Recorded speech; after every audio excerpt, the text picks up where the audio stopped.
Hello everyone. तो इस video में हम लोग करेंगे quick revision of ray optics. तो इसमें जो पहला टॉपिक है उसे बोलते हैं reflection of light.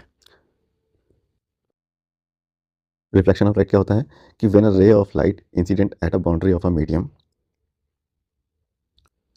And it come back to the same medium, this phenomena is known as reflection of light. ये जो एक मीडियम था, मीडियम 1 एंड मीडियम 2, ठीक है, ये मीडियम की बाउंड्री है। ये जो रे हो गई इसे बोलते हैं इंसिडेंट रे, इसे बोलते हैं रिफ्लेक्टेड रे और इसको बोलते हैं नॉर्मल, ठीक है। तो जब रे ऑफ लाइट किसी एक मीडियम की बाउंड्री पर इंसिडेंट होती है और वो वापस same come back to into the same medium, इसी को बोलते हैं, इस फिनोमेना को बोलते हैं रिफ्लेक्शन ऑफ लाइट।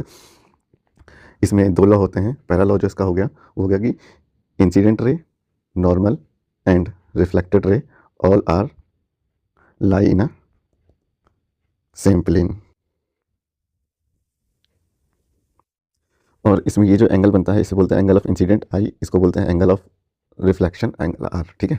तो दूसरा लॉ है कि angle of incident i, angle of reflection r equal, that is angle i is equal to angle r. ये थे लॉ ऑफ रिफ्लेक्शन। चलिए अब पढ़ते हैं स्फेरिकल मिरर के बारे में, ठीक है। स्फेरिकल मिरर क्या होते हैं? स्फेरिकल मिरर बेसिकली एक स्फेयर का एक पार्ट, एक पर्टिकुलर पार्ट होता है जिसे बोलते हैं स्फेरिकल मिरर। एक जो ग्लास का स्फेयर होता है उस पर किसी एक पार्ट पर रिफ्लेक्टिंग कोटिंग कर दी जाती है, तो उससे हम लोग को मिलता है स्फेरिकल मिरर। तो spherical mirror is a part of a hollow sphere whose one surface is silver coated, silver coated। जैसे ये एक स्फेयर है, ठीक है, तो इसका ये पार्ट M1 जैसे ये है एक स्फेयर, ठीक है, तो इसका ये पार्ट M1 और M2 ले लेते हैं, ठीक है। इस पार्ट को कोट कर देते हैं सिल्वर ऑक्साइड से, तो ये बन गया एक स्फेरिकल मिरर, ठीक है। तो स्फेरिकल मिरर दो टाइप के होते हैं,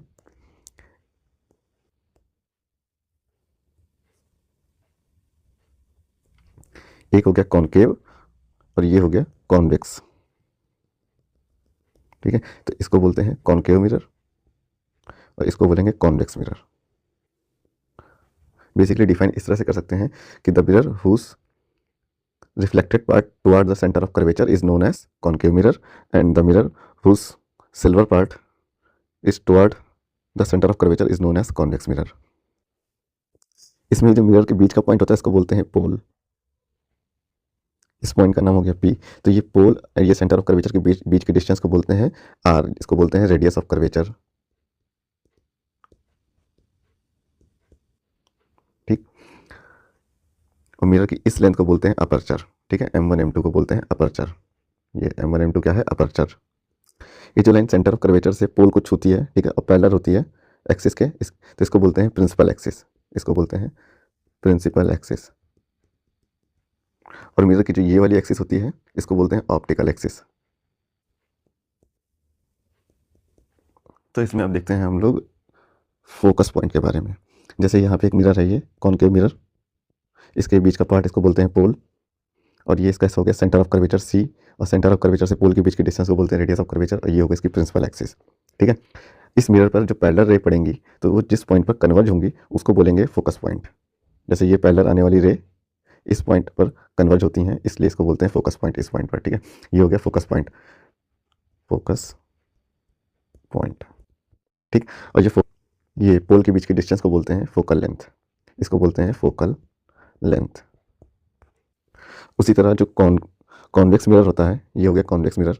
इस पर जब पैरेलल लाइट पड़ती हैं तो ये इस पॉइंट से डाइवर्ज हो जाती हैं, ठीक है। इस पड़ेंगी तो यहाँ से डाइवर्ज होंगी, इस तरह से डाइवर्ज हो जाती है। तो ये रे इनको जब वर्चुअली पीछे मिलाते हैं मिरर के पीछे, तो ये जिस पॉइंट पर मिलती हैं इस पॉइंट को बोलते हैं focus point of convex mirror, ठीक।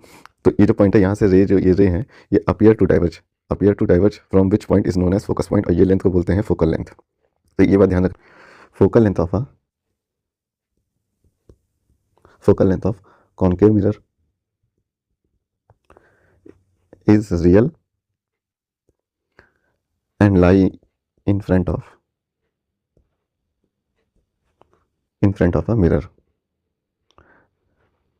and for convex mirror it is virtual and lie behind behind the mirror, ठीक है, ये ध्यान रखना है इसमें। तो अब इसमें देखते हैं relation between focal length and radius of curvature. तो जैसे ये एक है कॉन्वेक्स मिरर, कॉनकेव मिरर, जैसे ये है कॉनकेव मिरर, और ये इसकी प्रिंसिपल एक्सिस है जो कि सेंटर ऑफ कर्वेचर और पोल से पास होकर जा रही है। और यहाँ पे एक ऑब्जेक्ट रखा है, इन्फिनिटी पे रखा ऑब्जेक्ट, और पैरेलल एक रे आती है ऐसे, और पैरेलल आने वाली रे होती है वो इसके फोकस पॉइंट से पास होकर जाएगी, तो इस तरह से जाती है। ये पॉइंट इसका हो गया एफ, इस पॉइंट का नाम दे देते हैं ए, ये हो गया पी, है ना। और यहाँ से ये जो एक सेंटर ऑफ कर्वेचर से जो भी लाइन स्फीयर पे गिराते हैं तो वो नॉर्मल होती है, तो ये हो गया नॉर्मल, तो ये हो गया एंगल ऑफ इंसिडेंस, ये हो गया एंगल ऑफ रिफ्लेक्शन। और हम जानते हैं लॉ ऑफ रिफ्लेक्शन से कि एंगल ऑफ इंसिडेंट बराबर एंगल ऑफ आर, ये हम लोग जानते हैं। तो अब इसमें हम लोग देखते हैं कि इन ट्रायंगल ए सी पी, ठीक है, in triangle A C P, in triangle A C F, ये लेते हैं इन ट्रायंगल ए सी एफ, ठीक है, ये ट्रायंगल लेते हैं। इसमें देखते हैं कि C F is equal to A F हो जाएगा। कैसे? हम लोग जानते हैं कि angle C A F is equal to है आई, है ना, ये एंगल है आई क्योंकि ये आई के बराबर है आर, ठीक। उसके बाद ये एंगल ए सी एफ, ये क्या हो जाएगा, ये एंगल भी आई हो जाएगा, ठीक है, अपोजिट एंगल है, ठीक है, ये हो जाएगा एंगल आई। तो ये दोनों एंगल बराबर हो जाएंगे, angle C A F is equal to angle A C F, ये बराबर हो गए। तो जब ये दोनों एंगल बराबर हो गए तो इनकी ये दोनों साइड भी बराबर हो जाएंगी, ठीक है। तो ये हो गया C F is equal to A F, ये हो गया। अब हम लोग जानते हैं जो ये मिरर है ना, ये जो पॉइंट ए माना है, A is very close to P, है ना। तो लगभग जब ये इसके काफ़ी क्लोज है तो हम लोग मान सकते हैं A F is equal to F P, यानी कि हो जाएगा इक्वेशन 1 और ये इक्वेशन 2, इक्वेशन 1 एंड 2 से ये हो जाएगा F P is equal to C F, है ना। और जब एफ पी और सी एफ बराबर हो गए तो हम लोग कह सकते हैं कि ये सी से जो एफ के बीच की डिस्टेंस है जिसको आर कहते हैं, तो यहाँ से आर इजकल टू हो जाएगा C F plus F P, ठीक। और एफ पी क्या है, एफ पी हमारा यहाँ पे एफ पी है फोकल लेंथ, है ना। तो यहाँ पे हम लोग लिख सकते हैं ये फोकल लेंथ प्लस इसको भी फोकल लेंथ कह सकते हैं, तो यहाँ से आर इजकल टू हो जाएगा 2f, ये हमें प्रूव करना था। अब हम लोग इसमें देखेंगे image formation by a mirror. तो इमेज किसी मिरर से कैसे फॉर्मेशन होगा, दो टाइप की इमेज बनेंगी। जब कभी भी रे आपस में एक दूसरे को काटेंगी, ठीक है, जब ये रे ऐसे जा रही है, कभी किसी ऐसे आने वाली रे को अगर इसने ऐसे यहाँ पे काटा तो यहाँ पे इमेज बनेगी, ठीक है। हमेशा इमेज वहाँ बनेगी जहाँ पे दो रे आपस में एक दूसरे को इंटरसेक्शन होगा। अगर इंटरसेक्शन नहीं होगा लेकिन it appear to be intersection at that point, तो वहाँ पे बनेगी वर्चुअल इमेज, ठीक है। तो इमेज दो टाइप की बनेगी, एक बनेगी रियल इमेज और दूसरी बनेगी वर्चुअल इमेज। वर्चुअल इमेज कब बनेगी, जब it appear to intersect at any point. Real image कब बनेगी, जब एक्चुअल इंटरसेक्शन होगा, ठीक है, एक्चुअल इंटरसेक्शन अगर होता है बिटवीन टू रेस, ठीक है, तो वहाँ पे बनती है रियल इमेज। हमेशा ही ध्यान रखना है, रियल इमेज को एक लाइन, सीधी लाइन से दिखाएंगे और जो वर्चुअल इमेज होगी उसको डॉटेड लाइन से दिखाएंगे, ये ध्यान रखना है, डॉटेड लाइन से शो करी जाएगी।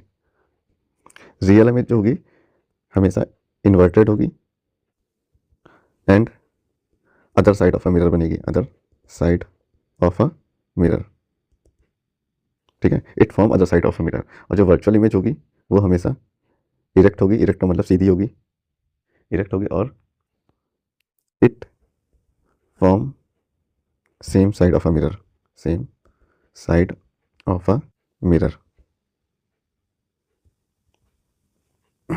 एंड पैरेलल मूविंग रे, जो ये रे पैरेलल आ रही हैं, ठीक है, they meet at, parallel moving ray meet at infinity, so image will be form at infinity. इनकी जो इनसे जो इमेज बनेगी वो भी इंफिनिटी पे ही बनेगी, ठीक है, ये हमें ध्यान रखना है।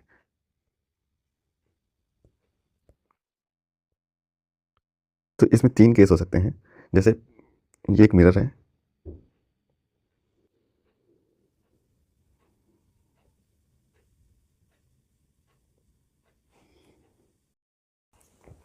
तो इनसे कैसे इमेज हम लोग फॉर्मेशन करेंगे। तो जैसे ये एक कॉनकेव मिरर है, ठीक है, अगर यहाँ पे जो पैरेलल रे आएगी, ये ऐसे पैरेलल रेस पे जो आएगी वो हमेशा फोकस से पॉइंट होकर जाएगी, ठीक है। पैरेलल आने वाली रे जो इमेज बनाएगी वो फोकस पॉइंट पे बनाएगी इसके। ये एक रूल हो गया। दूसरा रूल देखते हैं इसमें।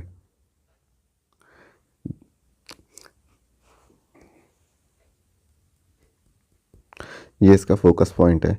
जो भी रे फोकस पॉइंट से होकर जा रही है वो आफ्टर रिफ्लेक्शन प्रिंसिपल एक्सिस के पैरेलल हो जाएगी रे। अगर कोई रे ऐसे जा रही है तो जब रिफ्लेक्शन होगा तो ये प्रिंसिपल एक्सिस के पैरेलल हो जाएगी ये रे बनाते टाइम ये ध्यान रखना है कि अगर हमने एक सीधी लाइन खींची है और इस पर ये एरो नहीं लगाया है, ठीक है, अगर एरो नहीं लगाया तो वो रे कंसीडर नहीं करी जाएगी।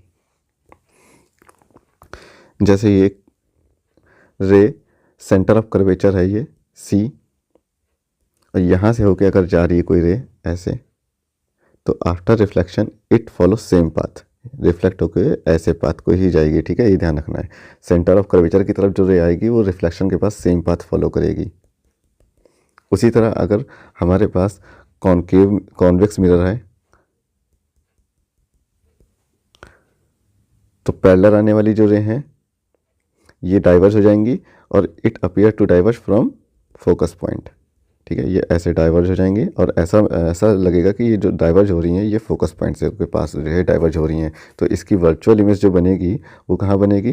वो बनेगी फोकस पॉइंट पे। यहाँ पे इमेज बनेगी एफ पे, जो कि होगी डिमनिस्ट और पॉइंट इमेज। और अगर जो रे हैं अदर किसी एंगल पे पड़ रही हैं, जैसे ये एक है मिरर और इस पर रे, ये इसका सेंटर ऑफ कर्वेचर है और ये जो सेंटर ऑफ कर्वेचर से ये लाइन खींची गई है मिरर के सरफेस पे, इसको बोलेंगे नॉर्मल। अगर किसी रैंडम एंगल पे रे पड़ती, जैसे यहाँ से पड़ी थीटा एंगल पर, तो यहाँ से जो रे रिफ्लेक्ट होगी तो उसमें लॉ ऑफ रिफ्लेक्शन लगेगा। ठीक है, ये इस तरह से पड़ी थीटा एंगल पे, तो थीटा एंगल पे ही ये रिफ्लेक्ट हो जाएगी, यानी कि theta is equal to theta, ये दोनों बराबर होंगे एंगल। ठीक है, ये कुछ 2-3 रूल हैं, 4 रूल लगभग हैं। यही रूल हमेशा फॉलो होंगे अगर हम लोग इमेज फॉर्मेशन कर रहे हैं। हम लोग अब जल्दी से देख लेते हैं डिफरेंट पोजीशन ऑफ ऑब्जेक्ट पर इमेज की लोकेशन क्या होगी। ठीक है, तो जैसे ये एक है कॉनकेव मिरर, ये हो गया इसका सेंटर ऑफ कर्वेचर, ये हो गया इसका फोकस पॉइंट। ठीक है, तो हमें ये पता है कि जो सेंटर ऑफ कर्वेचर होता है वो फोकस पॉइंट से जस्ट डबल लेंथ पे होता है, यानी कि r is equal to 2f होता है। ठीक है, तो हम लोग इसको 2f भी बोल सकते हैं। ये है 2f। ठीक है, ये लेंथ है 2f, ये लेंथ है f। अगर सपोज करो ऑब्जेक्ट रखा है इस पॉइंट पर, ठीक, तो यहाँ से जो पैरेलल रे होंगी वो कैसे जाएंगी? वो जाएंगी इसके फोकस पॉइंट से होकर इस तरह से। ठीक, और जो रे इसके फोकस पॉइंट से होकर जा रही थी वो कैसे जाएंगी? वो जाएंगी पैरेलल। ठीक है, तो यहाँ पे काटा, यहाँ पे बनेगी एक इमेज इस पॉइंट पे। ठीक है, तो जो इमेज बन रही है वो बन रही है, जो इमेज की लोकेशन को हम लोग जो है इमेज की जो पॉइंट है उसको इमेज की लोकेशन या डिस्टेंस को हम लोग वी से डिनोट करते हैं। तो इमेज जो बन रही है वो कहाँ बन रही है? वो एफ से बड़ी डिस्टेंस पे और 2f से छोटी डिस्टेंस पे बन रही है। ठीक है, तो ये हो जाएगा इसका आंसर। इस तरह से छोटे छोटे क्वेश्चन पूछे जाते हैं, डिफरेंट लोकेशन ऑब्जेक्ट की दे दी जाती है और हमें इमेज की लोकेशन फाइंड करनी होती है। तो इसमें जो ऑब्जेक्ट की लोकेशन यू थी वो क्या थी? वो बियॉन्ड 2f थी। तो अगर हम मान लेते हैं, इस बार मान लेते हैं कि जो ऑब्जेक्ट की लोकेशन है वो एग्जैक्टली 2f पर है, तो इमेज कहाँ बनेगी? तो सिमिलरली इस तरह से फिर से सिचुएशन मान लेते हैं, ये है कॉनकेव मिरर और यहाँ पे इसका है सेंटर ऑफ कर्वेचर जो है 2f पे, ये है इसका पॉइंट f, और इस बार इमेज एग्जैक्ट सेम पोजीशन पर ही बनेगी। ये रखा है इसका ऑब्जेक्ट और पैरेलल आने वाली रे फोकस से होकर जाती हैं और जो रे फोकस से होकर जा रही है वो पैरेलल निकल जाएगी आफ्टर रिफ्लेक्शन। तो इसकी जो इमेज बनी एग्जैक्टली सेम पोजीशन पर बनी, तो v इज इक्वल टू हो जाएगा एग्जैक्टली 2f। ठीक, और इस टाइम इमेज बनती है सेम साइज की बनती है, रियल बनती है, इन्वर्टेड बनती है। एक्चुअल इंटरसेक्शन हो रहा है तो जो इमेज बनेगी वो रियल बनेगी। ठीक है, यहाँ पे भी एक्चुअल इंटरसेक्शन हो रहा था। अब मान लेते हैं जो ऑब्जेक्ट की लोकेशन है वो f से तो ज़्यादा डिस्टेंस पे है लेकिन 2f से कम है ना। तो इस टाइप अब देखते हैं इमेज कहाँ बनेगी। तो ये होगी ऑब्जेक्ट की लोकेशन, इमेज बनेगी अब बियॉन्ड 2f। देखिए ये हो गया इसका फोकस पॉइंट f, ये हो गया 2f, और ऑब्जेक्ट कहाँ रखा है इस बार? f और 2f के बीच में रखा है ना। तो ये हो गया ऑब्जेक्ट। पैरेलल आने वाली रे फोकस से होकर निकल जाएगी, ये फोकस से पास हो गई। और जो रे फोकस से होकर जा रही थी वो आफ्टर रिफ्लेक्शन पैरेलल हो जाएगी। तो इमेज बनी बियॉन्ड 2f, ये बन गई इमेज। ठीक है, तो ये जो इमेज बन रही है इस साइड में लार्ज भी है। ठीक है, तो यहाँ पे मैग्नीफिकेशन बढ़ जाएगा, जो इमेज होगी वो होगी रियल होगी और इन लार्ज होगी। तो ये होगी इमेज की लोकेशन क्या हो गई? 2f से बियॉन्ड। और जो कॉन्वेक्स मिरर है वो हमेशा बनाएगा वर्चुअल इमेज। ठीक है, हमेशा वर्चुअल इमेज बनाएगा। अगर ये जो ऑब्जेक्ट है वो जो है फोकस पॉइंट पर रखा हुआ है, ठीक है, अगर ऑब्जेक्ट यहाँ पे रखा है तो इमेज बनेगी इन्फिनिटी पे, ठीक है, इमेज बनेगी इन्फिनिटी पे, और अदरवाइज किसी भी पोजीशन के लिए जो है वो हमेशा बनाएगा वर्चुअल इमेज। और एक बात ध्यान रखना कि जो वर्चुअल इमेज बनेगी इसका मतलब जो ऑब्जेक्ट है वो रियल होगा हमेशा। अगर जो ऑब्जेक्ट है वो वर्चुअल है तो इमेज बन जाएगी रियल। तो इतना इसके बारे में इंपॉर्टेंट काफ़ी था। ऐसे तो इसमें काफ़ी कुछ है डिस्कस करने के लिए, लेकिन इतना ज़रूरी नहीं है, अभी इसमें हम लोग सिर्फ रिवीजन कर रहे हैं। तो अब हम लोग देखते हैं magnification. Magnification magnification m is define as height of image upon height of object, या फिर माइनस का v बाई यू। ठीक है, v होता है distance between image and pole, for इसको बोलते हैं v, और u को बोलते हैं distance between object and pole. तो ये हो गया माइनस का v बाई यू। हम लोग जानते हैं 1/f इजकल टू होता है 1/v प्लस 1/u, जिसको हम लोग बोलते हैं मिरर फार्मूला। मिरर फार्मूला, अब इसका डेरिवेशन भी करेंगे, ये काफ़ी इंपॉर्टेंट भी है बोर्ड एग्जाम के लिए। अगर इसको हम लोग डिवाइड कर देते हैं इस पूरी क्वांटिटी को v से, तो मिलेगा v by f is equal to 1 plus v by u. ठीक, तो यहाँ से v by u is equal to हो जाएगा 1 minus v by f is equal to f minus v by f. तो अगर v बाई यू को माइनस से मल्टीप्लाई कर देंगे तो ये हो जाएगा v minus f by f, इसी को बोलते हैं मैग्नीफिकेशन। ठीक है, तो ये मैग्नीफिकेशन का जो फॉर्मूला है वो इस फॉर्म में भी कन्वर्ट कर सकते हैं, ये याद करने की जरूरत नहीं। बेसिकली जो याद करने की जरूरत है वो है m इजकल टू माइनस का v बाई यू, या फिर height of image upon height of object. अगर इसी इक्वेशन को, ये जो मिरर फॉर्मूला था, इसको हम लोग अगर u से डिवाइड कर देंगे तो मिलेगा u by f is equal to u by v plus 1, u by v is equal to हो जाएगा 1 minus u by f is equal to f minus u by f. तो यहाँ से माइनस का v बाई यू हो जाएगा f upon u minus F, इसी को बोल देंगे मैग्नीफिकेशन, जो कि हो जाएगा f upon u minus F. ठीक है, तो ये एक और फॉर्मूला यहाँ से क्रिएट हो गया। तो ये दोनों फॉर्मूले जो हैं उन्हें हमें याद करने की जरूरत नहीं है, ये डायरेक्ट हम लोग डिराइव कर सकते हैं अगर हम लोग को मेन मैग्नीफिकेशन का फॉर्मूला पता है। तो अब हम लोग इसमें देखते हैं मिरर फार्मूला। ये काफ़ी इंपॉर्टेंट है बोर्ड एग्जाम के लिए। मिरर फार्मूला काफ़ी बार पूछा जाता है, अगर पिछली बार नहीं पूछा गया था तो इस बार मान के चलिए 90% पूछा जाएगा, 90% चांस है इस बार आएगा, अगर पिछली बार ये नहीं आया था तो। इसमें क्या होता है, जैसे ये हम लोग एक मान लेते हैं, ये है एक हमारे पास कॉनकेव मिरर, ये हो गया इसका फोकस पॉइंट, ये हो गया इसका सेंटर ऑफ कर्वेचर, और यहाँ पे रखा है एक ऑब्जेक्ट, ये इसका एक ऑब्जेक्ट रखा है जो कि सी से भी ज़्यादा डिस्टेंस पे रखा हुआ है। ठीक है, तो यहाँ से क्या होगा, जो पैरेलल रे आएंगी ऐसे, वो इस फोकस पॉइंट से पास होकर चली जाएगा। ठीक है, इस फोकस पॉइंट से होकर पास होकर चली जाएगी, और जो रे इस फोकस पॉइंट से होकर गुजरेगी ठीक है, तो आफ्टर रिफ्लेक्शन वो प्रिंसिपल एक्सिस के पैरेलल चली जाएगी रे। तो इस पॉइंट पर इंटरसेक्शन हुआ तो यहाँ पर इमेज बन जाएगी। अगर ये ऑब्जेक्ट था ए बी, तो ये जो इमेज बनी ए डैश बी डैश, इस पॉइंट का नाम दे देते हैं P, इसको बोल देते हैं M। ठीक है, इसको बोल देते हैं M1, और इस पॉइंट को बोल देते हैं M2। ठीक, जहाँ पर ऑब्जेक्ट रखा है वहाँ से मिरर के बीच की डिस्टेंस को बोलते हैं U। ठीक है, और जहाँ पे इमेज बन रही है उसको बोलेंगे V, और इस पॉइंट को बोलेंगे, ये F से P के बीच की डिस्टेंस को बोलेंगे फोकल लेंथ F, और C से मिरर के बीच की डिस्टेंस को बोलेंगे रेडियस ऑफ कर्वेचर R। ठीक है, हमको प्रूव करना है 1/f is equal to 1/v plus 1/u, जिसे बोलते हैं मिरर फार्मूला। ये हमें ड्राइव करना है। तो इसके लिए हम लोग क्या करेंगे, हम लोग इस फिगर में दो ट्रायंगल उठाएंगे, सबसे पहले उनको सिमिलर प्रूव करेंगे, उससे एक इक्वेशन बनाएंगे, फिर दूसरा ट्रायंगल का पेयर उठाएंगे, फिर उससे भी एक इक्वेशन बनाएंगे, दोनों इक्वेशन को कंपेयर कर देंगे और हम लोग को मिल जाएगा mirror formula.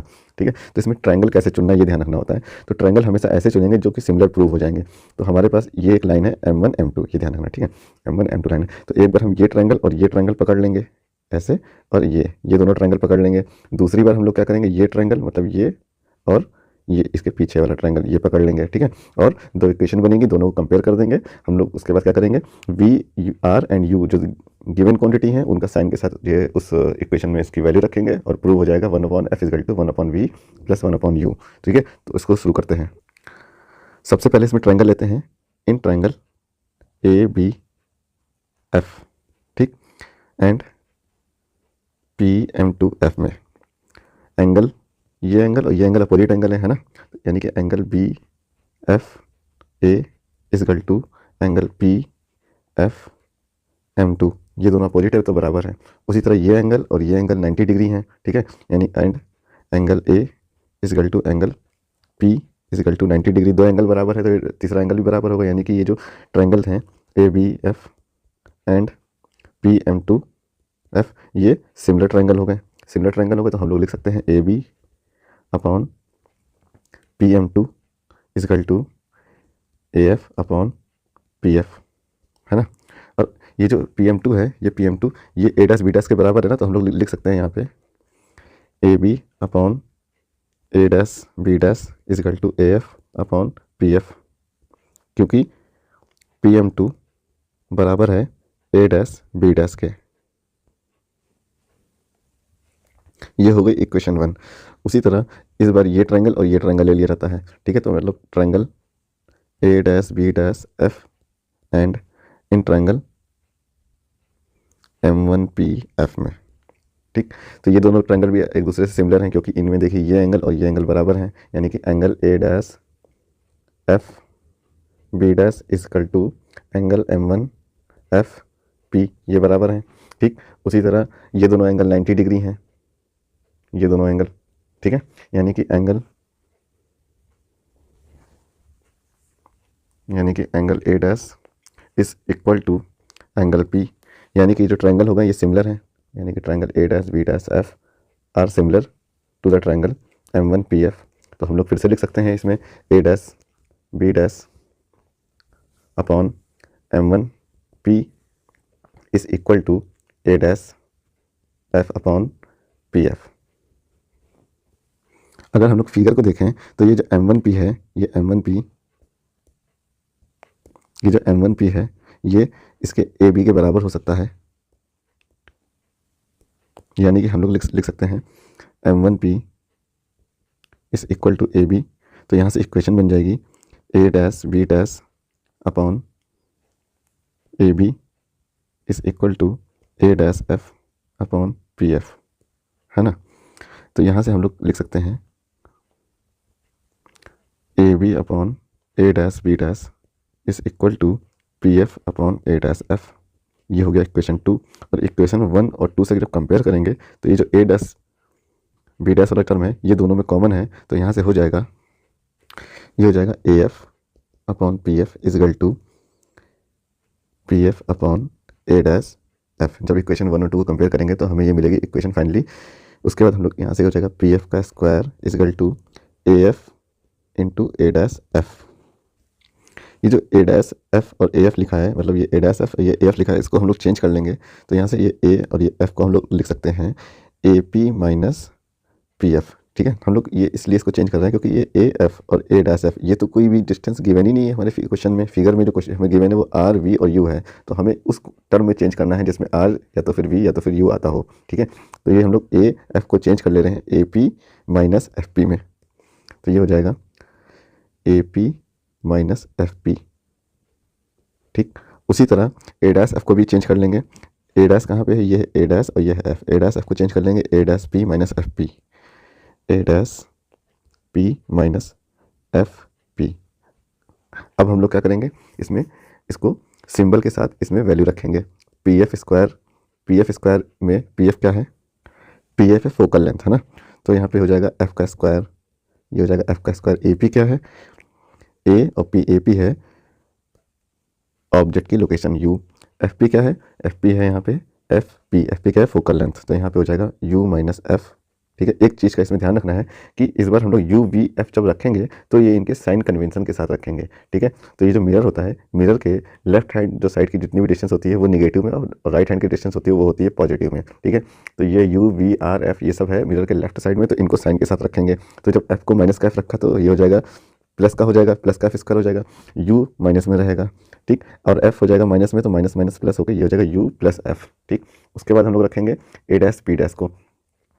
A dash P dash क्या है, यह है इमेज की लोकेशन, ठीक है। A डैश तो वहाँ से जहाँ इमेज बननी थी ना, तो A डैश से P के बीच की डिस्टेंस को बोलेंगे इमेज की लोकेशन, तो ये हो जाएगा V माइनस का V। FP मतलब PF क्या हो जाएगा, माइनस का F, तो माइनस माइनस प्लस ये हो जाएगा। अब इनको हम लोग मल्टीप्लाई करके इसको सिंप्लीफाई कर लेंगे। तो इसको सिंप्लीफाई करने के बाद हमको मिला ये इक्वेशन, ठीक है। तो इसमें से F स्क्वायर काट देंगे तो हम लोग को मिला UV is equal to UF plus VF, ठीक। अब इस पूरी इक्वेशन को, ये इक्वेशन हो गई 4, ठीक। इक्वेशन 4 को UVF से डिवाइड कर देंगे, तो हम लोग यहाँ लिखते हैं डिवाइड इक्वेशन 4 बाई UVF, ठीक है। बाई UVF से डिवाइड कर देंगे तो हम लोग को मिलेगा UV डिवाइडेड बाई UVF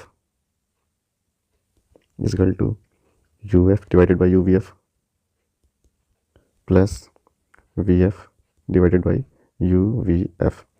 तो यहाँ पे मिल गया mirror formula 1/f is equal to 1/v plus 1/u। ठीक है, तो ये प्रूव हो गया मिरर फार्मूला। इस तरह से हम लोग प्रूव करेंगे। तो इसमें करना क्या था, सबसे पहले हम लोग को फिगर बनाना था। सबसे पहले ड्रॉ फिगर, उसके बाद choose pair of triangle and form a equation. ठीक, अगेन सेम प्रोसेस से ट्रायंगल चूज करेंगे और एक इक्वेशन फॉर्म करेंगे। उसके बाद कंपेयर करना है, दोनों इक्वेशन को कंपेयर करेंगे। उसके बाद क्या करना है, जो भी इक्वेशन नेक्स्ट बनेगी तो उसमें put the actual length in term of u v r f. ठीक है, यू वी आर एफ के फॉर्म में हम लोग लेंथ रखेंगे। उसके बाद क्या करेंगे, उसके बाद वो इक्वेशन को डिवाइड कर देंगे यू वी एफ से और हम लोग को फाइनली मिरर फार्मूला मिल जाएगा। तो ये था इसका derivation. Power of a mirror, इसमें जो होता है power of mirror, it is defined as the inverse of a focal length of a mirror. ठीक है, इसकी जो यूनिट होगी वो उसे बोलेंगे डायोप्टर, और जो फोकल लेंथ है उसे हम लोग रखेंगे मीटर में। और जो मिरर की जो फोकल लेंथ होती है वो होती है, जो कॉनकेव मिरर होता है उसकी फोकल लेंथ क्या हो रही है, कॉनकेव मिरर। ठीक है, इसकी फोकल लेंथ आ रही है इस साइड ना, मिरर के लेफ्ट साइड, यानी कि निगेटिव होती है। तो जो कॉनकेव मिरर होगा उसकी जो पावर होगी वो होगी निगेटिव, ये ध्यान रखना होगा। क्योंकि हम लोग को जब लेंस में जो कोटिंग की जाती है उसकी सिल्वर कोटिंग कर देते हैं तो एक साइड जो पावर होती है वो निगेटिव हो जाती है, ये ध्यान रखना होता है। इस वजह से हम लोग को न्यूमेरिकल गलत हो जाते हैं, हम लोग पावर को पॉजिटिव रख देते हैं। इससे पहले हम लोगों ने पढ़ा था रिफ्लेक्शन के बारे में। इस वीडियो में हम लोग पढ़ेंगे रिफ्लेक्शन ऑफ लाइट। रिफ्लेक्शन क्या होता है, it is the phenomena in which ray of light deviate from its parts. हम लोग कह सकते हैं कि the bending of light ray from it's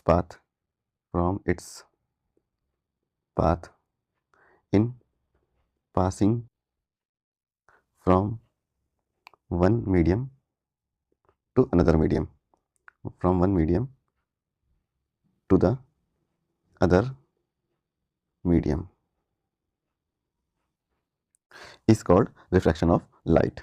जैसे यहाँ पे ये एक मीडियम है, ये सेकंड मीडियम है, ये मीडियम पे नॉर्मल है। ठीक है, जब रे ऑफ लाइट ऐसे आती है, अगर ये डेंसर मीडियम है और ये रेयर मीडियम है, तो इसमें क्या होगा कि लाइट नॉर्मल की ओर थोड़ा सा झुक जाएगी। लाइट को जाना ऐसे चाहिए था लेकिन ये झुक जाएगी नॉर्मल की ओर ऐसे। ठीक है, अगर ये मीडियम है यहाँ पे इस बार डेंसर और ये है रेयर, तो लाइट क्या होगा, ऐसे इंसिडेंट हुई थी, इसको जाना यूँ चाहिए था और ये नॉर्मल से थोड़ा दूर हट जाएगी। तो इसमें जो नॉर्मल से जो इंसिडेंट रे एंगल बनाती है उसको बोलते हैं इंसिडेंट एंगल, और जो रिफ्रैक्टेड रे होती है नॉर्मल से जो एंगल बनाती है उसको बोलते हैं रिफ्रैक्टेड एंगल। ठीक है, ये हो गया इंसिडेंट एंगल, ये हो गया angle of refraction, angle r इसे बोलते हैं एंगल आर।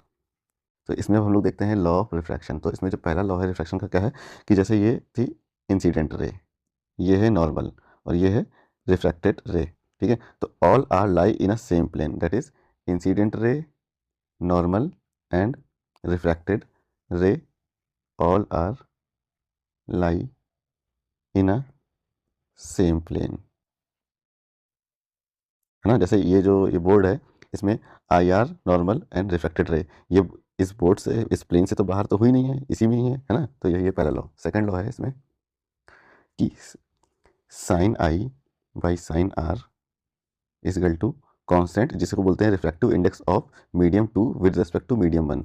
यानी कि रिफ्रैक्टिव इंडेक्स ऑफ जिस मीडियम में लाइट जा रही है, मतलब medium 2 with respect to medium 1। ठीक है, ये μ2 μ1 इसका मतलब होता है refractive index of medium 2 with respect to medium first. तो इसमें रिफ्रैक्टिव इंडेक्स क्या होता है ये देख लेते हैं। Refractive index it is a factor और parameter by which speed of light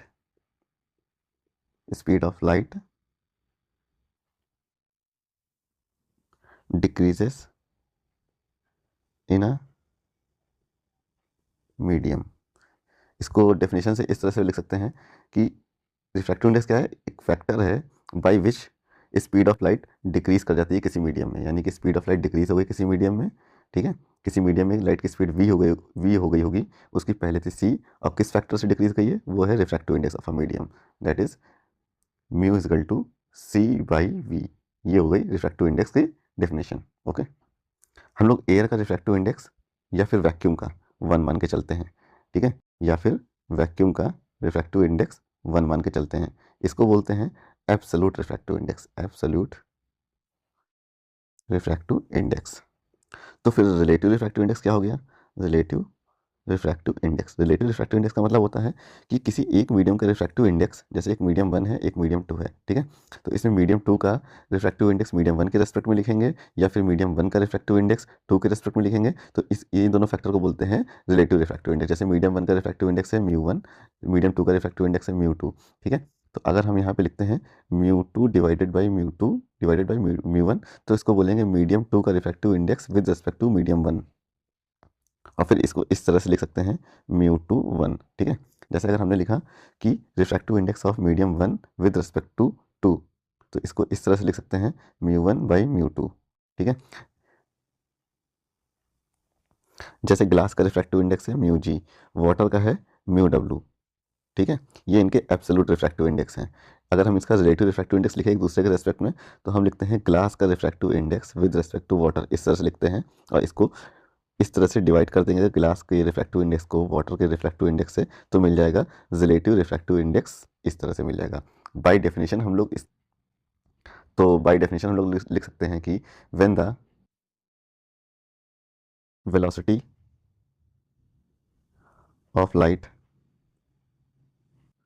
of light in a medium is compared with the in another medium then this parameter is called relative refractive index. Okay, अब जैसा कि हम लोग जानते हैं कि refractive index होता है speed of light divided by speed of light in medium, ठीक है, speed of light in vacuum divided by speed of light in vacuum, that is refractive index is inversely proportional to v, ठीक, ये हो गया। और हम लोग जानते हैं वेलोसिटी इक्वल टू होता है frequency into lambda, v equal to f lambda, ये फॉर्मूला तो हम लोग हमेशा से जानते थे। जब लाइट एक मीडियम से दूसरे मीडियम में एंटर करती है तो फ्रीक्वेंसी उसकी हमेशा कांस्टेंट रहती है, हमेशा ध्यान रखना है। यानी कि जब लाइट एक मीडियम से दूसरे मीडियम में जा रही है, उसकी स्पीड तो कम ज़्यादा हो ही जाएगी, तो उसका कौन सा फैक्टर डिक्रीज या इंक्रीज होता है? वो है लैम्डा, क्योंकि फ्रीक्वेंसी हमेशा कांस्टेंट है, तो लैम्डा ही है जो डिक्रीज करेगा, जिस वजह से स्पीड ऑफ लाइट डिक्रीज कर जाती है। यानी कि स्पीड ऑफ लाइट जो है वो डिपेंड कर रही है वो वेवलेंथ पे। हम लोग लिख सकते हैं इस तरह से v1 by v2 is equal to λ1 by λ2, ठीक है। और v जो होता है वो इस इन्वर्सली प्रोपोर्शनल टू होता है रिफ्रैक्टिव इंडेक्स, तो हम लोग यहाँ से लिख सकते हैं μ2 बाई μ1। इस रिलेशन के अकॉर्डिंग काफ़ी न्यूमेरिकल आते हैं, पूछे जाते हैं, ठीक है, तो इस रिलेशन को याद रखिएगा। और refractive index defines optical density of a medium, optical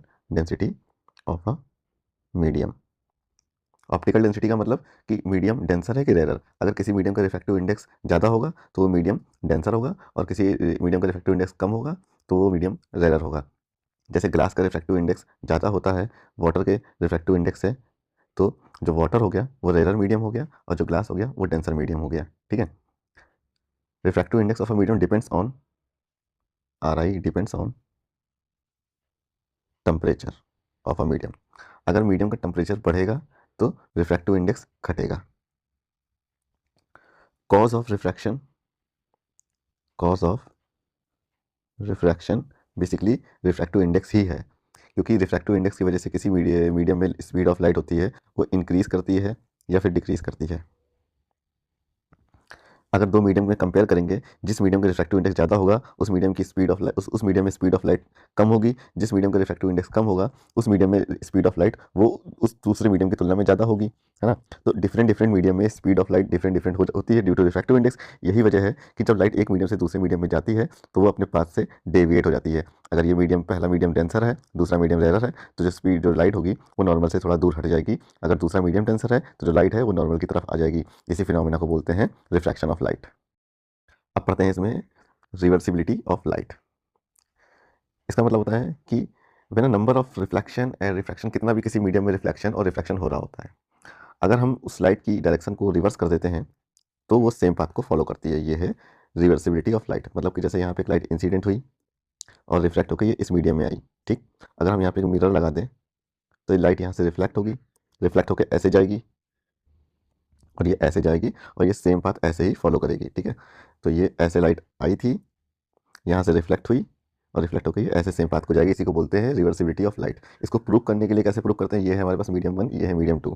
ठीक, तो जब लाइट आई थी ऐसे तो ये बन गया इंसिडेंट एंगल आई, ये बन गया रिफ्लेक्टेड एंगल आर। ठीक, पहले वाले केस में स्नेल्स लॉ लगा देंगे तो क्या हो जाएगा, स्नेल्स लॉ जब लगा देंगे फर्स्ट केस में जब लाइट आई थी इंसिडेंट हुई थी, ठीक है, एक मीडियम से दूसरे मीडियम में, तो हो जाएगा sine I by sine r is equal to refractive index of medium 2 with respect to 1।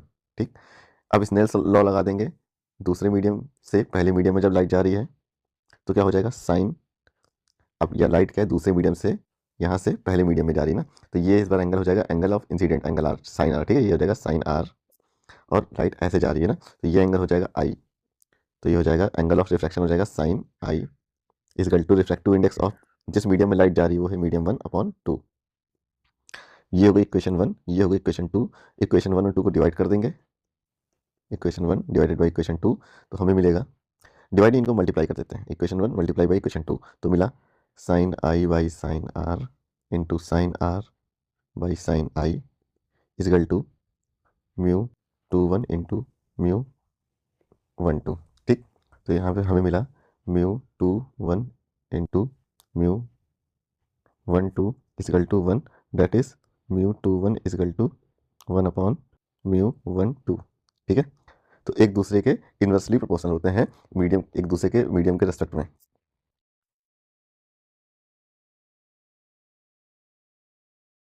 तो इसमें कभी कभी क्वेश्चन पूछ लिया जाता है, कुछ इस तरह से क्वेश्चन लिखा होता है,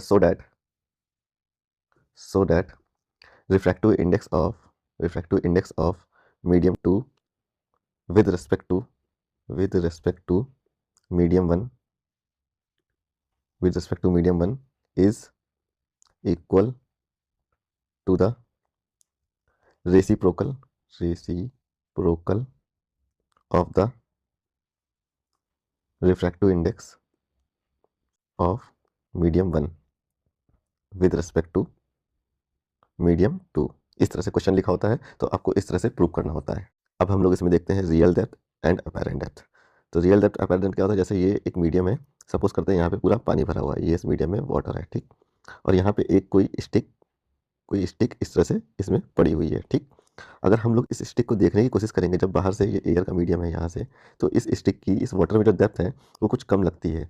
तो एक्चुअल में होता क्या है कि जब यहाँ से लाइट रे चलती है ऐसे, ठीक है, यहाँ पे एक नॉर्मल डाल देते हैं। ठीक है, तो ये होगा क्या, लाइट रे को जब जाना तो इसको चाहिए तो सीधे, लेकिन होगा क्या, ये नॉर्मल से थोड़ा दूर हट जाएगी, तो नॉर्मल से थोड़ा दूर हट के ऐसे जाएगी। ठीक, और यहाँ पे कहीं हमारी आइस होंगी इस तरह से, तो हम लोग को ये इसके जो स्टिक है इसकी जो हाइट है वो कुछ कम लगती है, तो इसको जब हम लोग पीछे बढ़ाते हैं तो ऐसा लगता है कि ये जो ये रे है जो ये ऐसे चली थी और वो आई इस पॉइंट से रही है। ठीक है, तो हम लोग को ये लगती है इसकी अपेरेंट डेप्थ, जिसको बोलेंगे ए, जबकि इसकी एक्चुअल जो डेप्थ थी वो थी आर। ठीक, तो इस पॉइंट का नाम हम लोग देते हैं ओ, इसको हम लोग दे देते हैं पी, इसको कर देते हैं क्यू, और इसका कुछ नाम कर देते हैं, इसको कर देते हैं डी। ठीक, यहाँ से रे ऐसे चली थी और ये नॉर्मल था, तो ये हो गया एंगल ऑफ इंसिडेंट, तो ये एंगल ऑफ इंसिडेंट है तो ये भी हो जाएगा एंगल ऑफ इंसिडेंट। ठीक, और ये नॉर्मल है, नॉर्मल से रिफ्लेक्टेड रे जो एंगल बनाती है उसे बोलते हैं एंगल ऑफ रिफ्रैक्शन, तो ये हो गया एंगल आर। ये एंगल आर हो गया, तो ये भी एंगल आर हो गया ना इसके पीछे वाला, तो ये भी एंगल आर हो गया। ठीक, इस तरह से हम लोगों ने ये इस फिगर में कुछ चीज़ें ड्रॉ कर ली। अब इसका डेरिवेशन कर, तो ये नीचे हो गया वाटर का मीडियम, ऊपर हो गया एयर का मीडियम, तो ये जो वाटर का रिफ्रैक्टिव इंडेक्स है वो हो जाएगा म्यू, ये जो कि होगा एयर के रेस्पेक्ट में, तो इसको लिख सकते हैं म्यू ए डब्ल्यू। ठीक, या फिर absolute refractive index of water simply, क्योंकि एयर का रिफ्रैक्टिव इंडेक्स होता है वो होता है 1, है ना।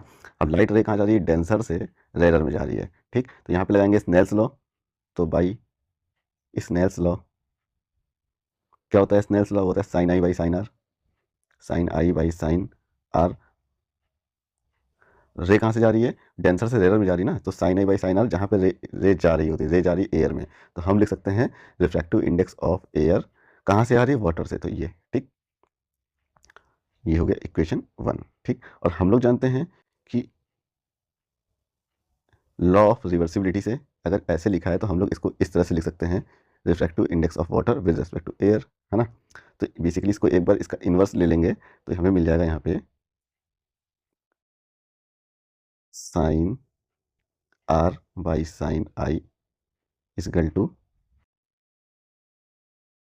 म्यू डब्ल्यू ए। ठीक, अब इस पूरी रे ऑप्टिक्स से हम लोग क्या करेंगे, ये जो angle i and angle r हैं ये वेरी स्मॉल है ना, तो इसमें हम साइन आई को आई के बराबर कर सकते हैं और बाद में इनको टेन आई के बराबर कर सकते हैं। इस रे ऑप्टिक्स हम लोग हमेशा यही करेंगे, एंगल आई आर या फिर उधर अल्फा बीटा एंगल बनेंगे जब लेंस पढ़ेंगे, ठीक है, तो उनको छोटे हैं तो उनको सिंपली साइन आई बराबर आई कर देंगे या फिर टेन आई कर सकते हैं। तो हम इसको टेन आई की तरह अगर कंसीडर करेंगे तो यहाँ से मतलब इस तरह से हम लोग लिख सकते हैं, since angle i and are very small,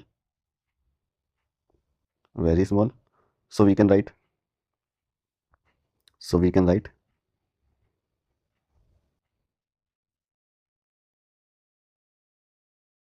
tan r by tan I is equal to refractive index of water with respect to air, है ना। ठीक, tan r अगर हम लोग इस ट्रायंगल से निकालें, in triangle o p d, tan r is equal to हो जाएगा o p divided by p d. O p को मान लेते हैं x और पी डी है a, तो यहाँ से tan r is equal to हो जाएगा x डिवाइडेड बाई a। ठीक, उसी तरह in triangle o p q tan i is equal to हो जाएगा एक्स बाई आर। ठीक है, टेन आई और टेन आर की वैल्यू इस वाली इक्वेशन में रख देंगे, ये इसको बोलते हैं इक्वेशन 1। ठीक, इसमें रख देते हैं, तो यहाँ से ये हो जाएगा x by a into r by x, ये cancel, equal to refractive index of water. ठीक है, तो यहाँ से r by a equal to हो जाएगा रिफ्रैक्टिव इंडेक्स ऑफ वाटर। ठीक है, एयर के रेस्पेक्ट में लिखा है, एयर के रेस्पेक्ट में रिफ्रैक्टिव इंडेक्स 1 होता है, तो एयर यहाँ पे ए लिखने की जरूरत नहीं है। तो यहाँ से अपैरेंट डेप्थ इजकल टू हो जाएगा a equal to r by mu. Mu क्या है, रिफ्रैक्टिव इंडेक्स ऑफ वाटर। ठीक है, तो ये इसका एक्सप्रेशन हो जाएगा। तो अगर आपका 2 नंबर में डेरिवेशन पूछ रहा है तो बस इतना ही लिखना है बेसिकली, इसके बेस पे ये न्यूमेरिकल पूछ रहा था, इस फॉर्मूले के बेस पे। हाँ, तो इसमें अब हम लोग देखते हैं टोटल इंटरनल रिफ्लेक्शन के बारे में। तो इसको पहले लिख देते हैं, when a ray of light when a light रे goes from denser medium to rarer medium, it bend away from the normal। ये सब हम लोग जानते हैं, जब कोई लाइट रे डेंसर से रेयर जाएगी तो वो नॉर्मल से दूर हट जाएगी। ठीक, जैसे लाइट रे डेंसर मीडियम है ये और ये रेयर मीडियम। ठीक, लाइट रे ऐसे इंसिडेंट हुई, जाना इसको यूं चाहिए था, ये नॉर्मल से, ये नॉर्मल है हमारे पास, ये यहाँ से दूर हट के ऐसे जाएगी। ठीक, as we increase the angle of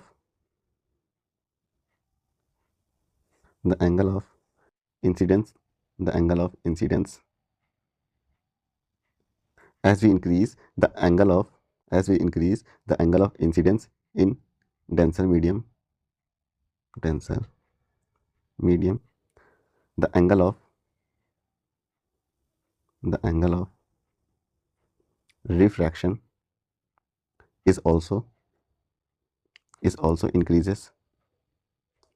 जैसा कि हम लोग जानते हैं कि अगर हम लोग एंगल ऑफ इंसिडेंस, जैसे अभी हमने एंगल ऑफ इंसिडेंस नॉर्मल से ये रखा था, है ना, तो ये एंगल ऑफ रिफ्रैक्शन हुआ, ये एंगल ऑफ इंसिडेंस हुआ। तो अगर अब हम लोग एंगल ऑफ इंसिडेंस ये थोड़ा सा और बढ़ा के ये कर देंगे, ठीक है, तो अब लाइट रे को जाना यूँ चाहिए, अब ये क्या होगा, इस तरह से जाएगी। ठीक है, थोड़ा सा और ज़्यादा एंगल ऑफ रिफ्रैक्शन बढ़ जाएगा। तो वही बता रहे हैं कि जैसे जैसे एंगल ऑफ इंसिडेंट बढ़ता है वैसे वैसे एंगल ऑफ रिफ्रैक्शन भी बढ़ता जाता है। At certain angle of incidence I, at certain angle of incidence I, angle of refraction becomes 90 degree। This angle of incidence is known as critical angle। ठीक है, क्रिटिकल एंगल क्या होता है, जिस एंगल ऑफ इंसिडेंट पर angle of reflection 90 degree हो जाता है तो उस एंगल ऑफ इंसिडेंट को बोलते हैं क्रिटिकल एंगल। जैसे यहाँ पर एक सर्टेन एंगल मैंने ये दिया, एंगल आई, इस पर जो एंगल रिफ्लेक्शन था वो इस तरह से हो गया।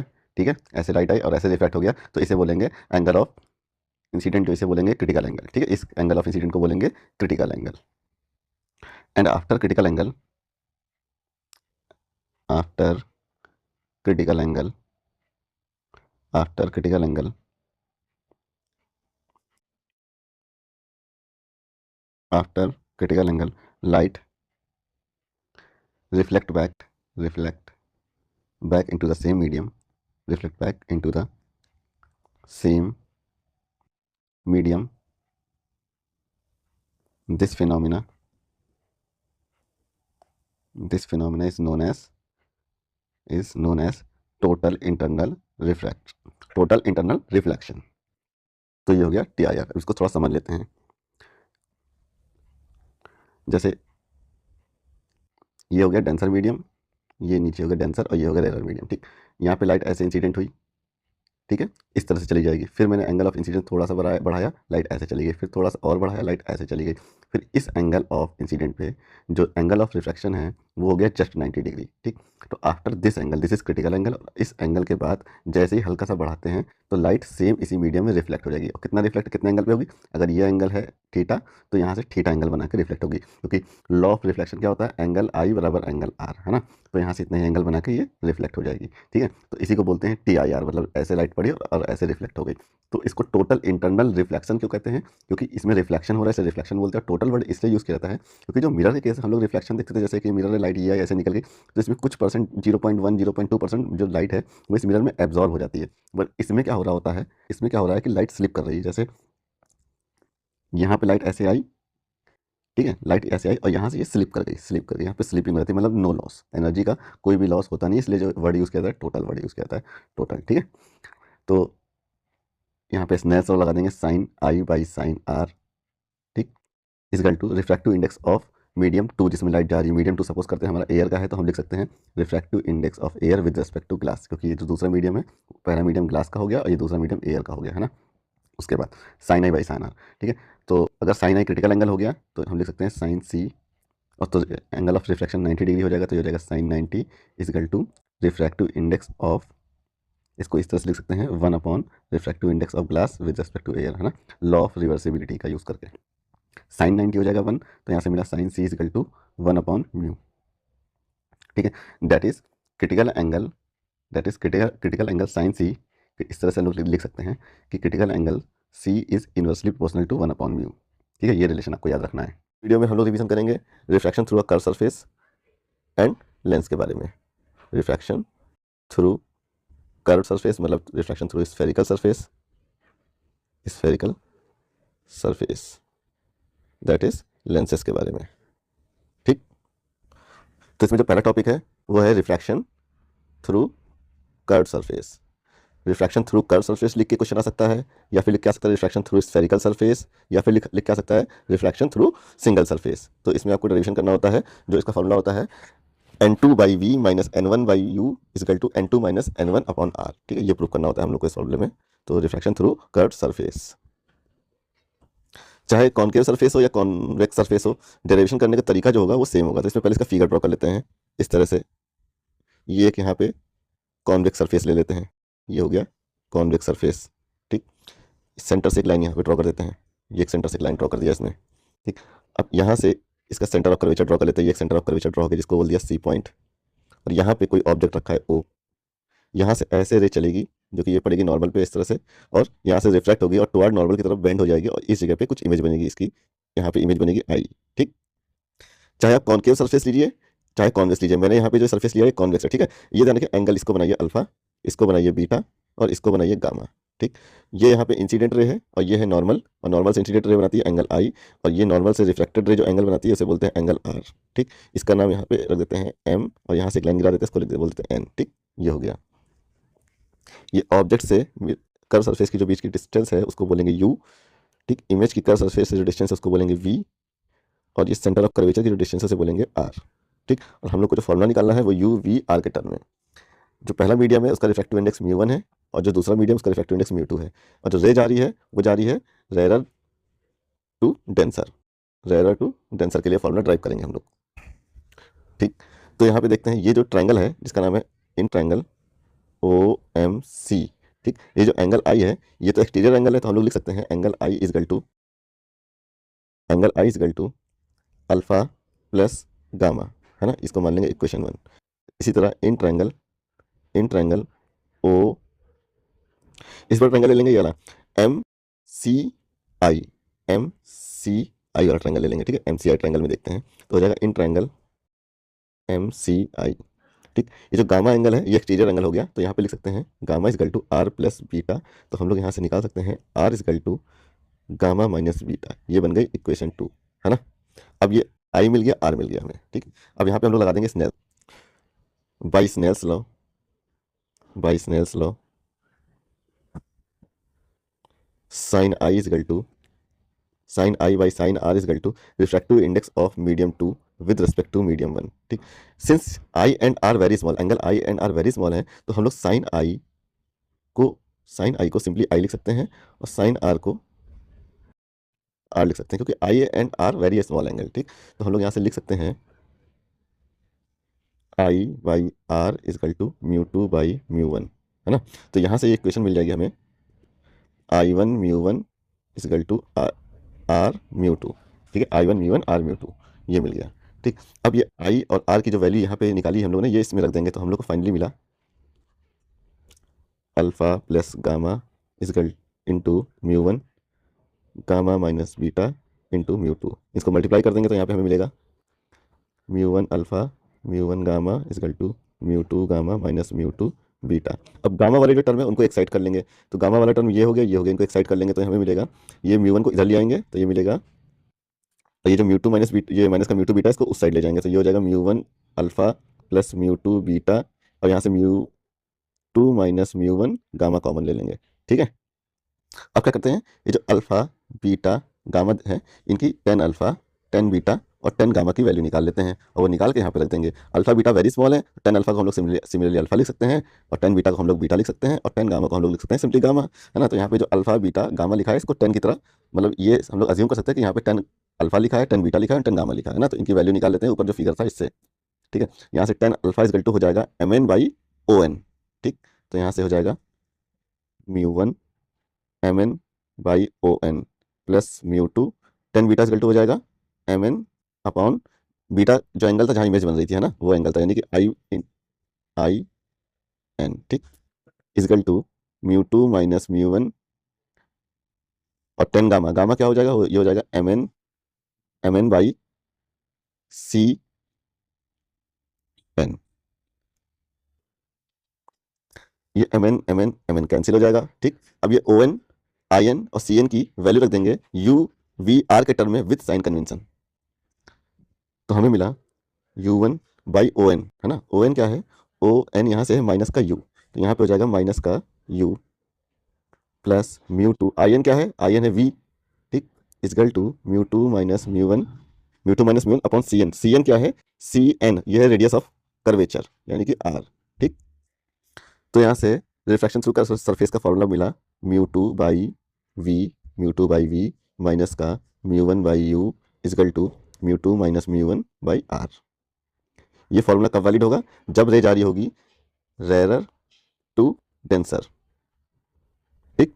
अगर रे जा रही है डेंसर टू रेरर, तो वहां पे फॉर्मूला क्या होगा, सिंपली म्यू 2 और म्यू 1 आपस में इंटरचेंज हो जाएंगे। सिंपली उस केस में क्या होगा, फॉर्मूला हो जाएगा म्यू 2 म्यू 1 आपस में इंटरचेंज हो जाएंगे, तो ये हो जाएगा म्यू 1 अपॉन इमेज की डिस्टेंस जो कि है v माइनस का म्यू 2 अपॉन ऑब्जेक्ट की डिस्टेंस जो कि है u, और ये हो जाएगा mu 1 minus mu 2 by r, ठीक। ये हो जाएगा formula refraction through curve surface का जब रे जारी होगी डेंसर टू रेरर। तो ये था रिफ्रैक्शन थ्रू कर्व सरफेस। अब हम लोग इसमें पढ़ते हैं लेंस के बारे में। लेंस की सबसे पहले डेफिनेशन लिख देते हैं, it is a transparent medium, it is a transparent medium bounded by two curved surfaces, ठीक है। लेंस होते हैं वो दो टाइप के होते हैं, एक होता है कॉन्वेक्स, दूसरा होता है कॉनकेव लेंस, ठीक। जो कॉन्वेक्स लेंस होता है वो हमेशा रियल इमेज, हमेशा नहीं अक्सर, मतलब मोस्ट ऑफ द केस में रियल इमेज बनाएगा और इरेक्ट बनाएगा, इरेक्ट नहीं इन्वर्टेड, ठीक है। Real image and inverted image. जो कॉनकेव इमेज लेंस होता है वो बनाएगा वर्चुअल और इरेक्ट। इरेक्ट का मतलब सीधी, ठीक है। जो कॉन्वेक्स लेंस होता है वो इस टाइप का होता है, ठीक है। बीच में थिक होता है, किनारे मतलब किनारे जो कॉर्नर पे एंड पे वो थिन होता है। जो कॉनकेव लेंस होता है वो कुछ इस टाइप का होता है, ठीक है। बीच में मिडिल में जो होता है वो थिन होता है और कॉर्नर पे थिक होता है, ठीक है। बात करें रियल इमेज और वर्चुअल इमेज की, तो रियल इमेज कब बनेगी? जैसे ये रे आफ्टर रिफ्रैक्शन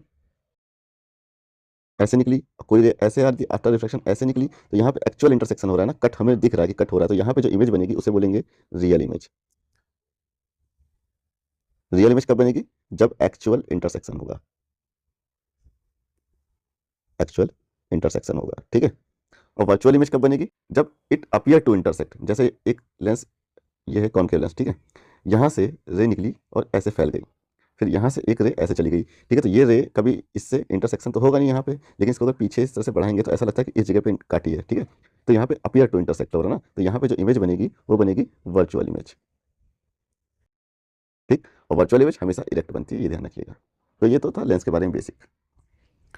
ये जो कॉन्वेक्स लेंस हैं इनको हम तीन टाइप से कैटेगराइज कर सकते हैं कॉन्वेक्स लेंस को। कैसे? पहला पहला तो हो जाएगा डबल कॉन्वेक्स या by convex lens, double convex या बाई कॉन्वेक्स लेंस। दूसरा हो जाएगा एक पहला जो सिरा है वो हो जाएगा प्लेन, ठीक है, ये हो जाएगा प्लेन, और एक सिरा हो जाएगा इसका ये कॉन्वेक्स, तो इसको इस तरह से बना सकते हैं ऐसे, ठीक। तीसरा टाइप का हो जाएगा, ये हो गया डबल कॉन्वेक्स या बाई कॉन्वेक्स, ठीक, ये हो गया बाई कॉन्वेक्स। ये वाला लेंस हो गया प्लेनो कॉन्वेक्स। तो इस बार क्या बनाएंगे? इस बार बनाएंगे कॉनकेव, तो इसका एक सिरा कॉनकेव कर देते हैं ऐसे, ठीक। और दूसरा सिरा इसका बना देते हैं कॉन्वेक्स। तो कॉन्वेक्स बनाने के लिए इसको कुछ इस तरह से बनाना पड़ेगा ऐसे, ठीक है। ये तो इसको बोलेंगे कॉनकेव कॉन्वेक्स लेंस, ठीक है। तो इस तरह कॉन्वेक्स लेंस को तीन टाइप से कैटेगराइज कर सकते हैं। सिमिलरली हम लोग कॉन्वेक्स लेंस को भी,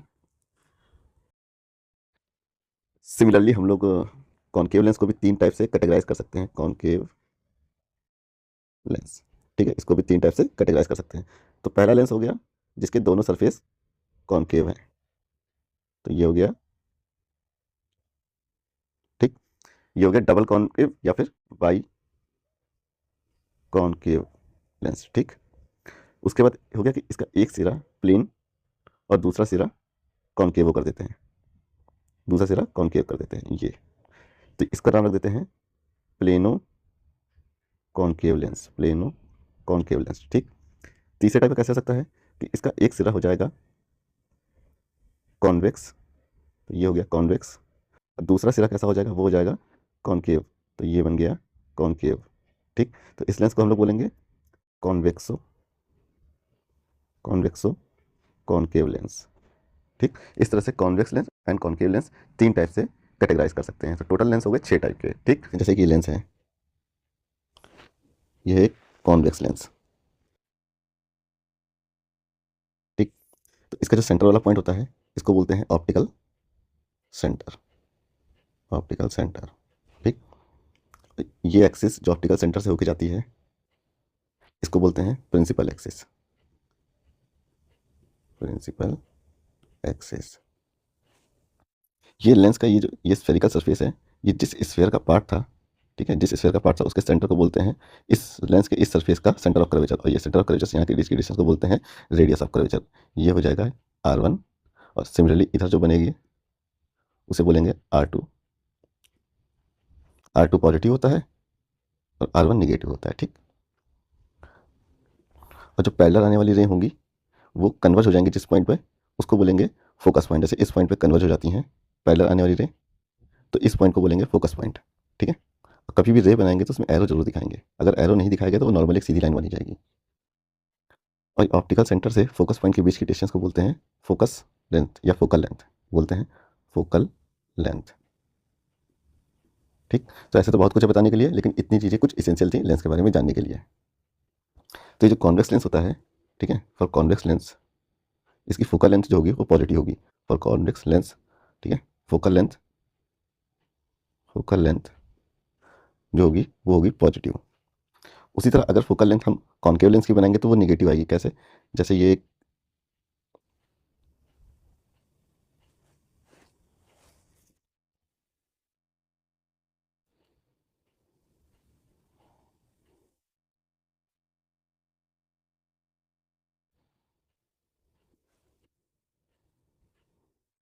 ट्यूब।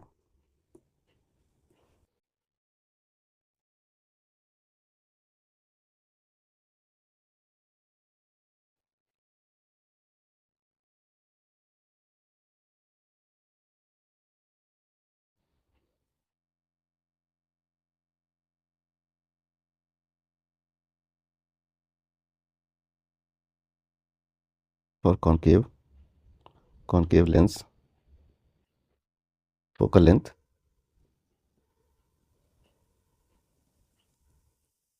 Will be negative. ठीक। अब इसमें फॉर्मेशन ऑफ इमेज तो सबको पता होगा कैसे बनती है इमेज, तो सीधा यहाँ पे पढ़ते हैं लेंस फार्मूला। लेंस फार्मूला, और ये काफ़ी इंपॉर्टेंट है, इसका डेरिवेशन अक्सर पूछा जाता है। तो मान के चलिए ये 2025 के बोर्ड के एग्जाम के लिए काफ़ी इंपॉर्टेंट क्वेश्चन हो जाएगा। तो मान लेते हैं यहाँ पे कॉन्केव लेंस रखा हुआ है, सॉरी यहाँ पे ले लेते हैं कॉन्वेक्स लेंस। कॉन्वेक्स लेंस इस तरह से यहाँ पे रखा हुआ है,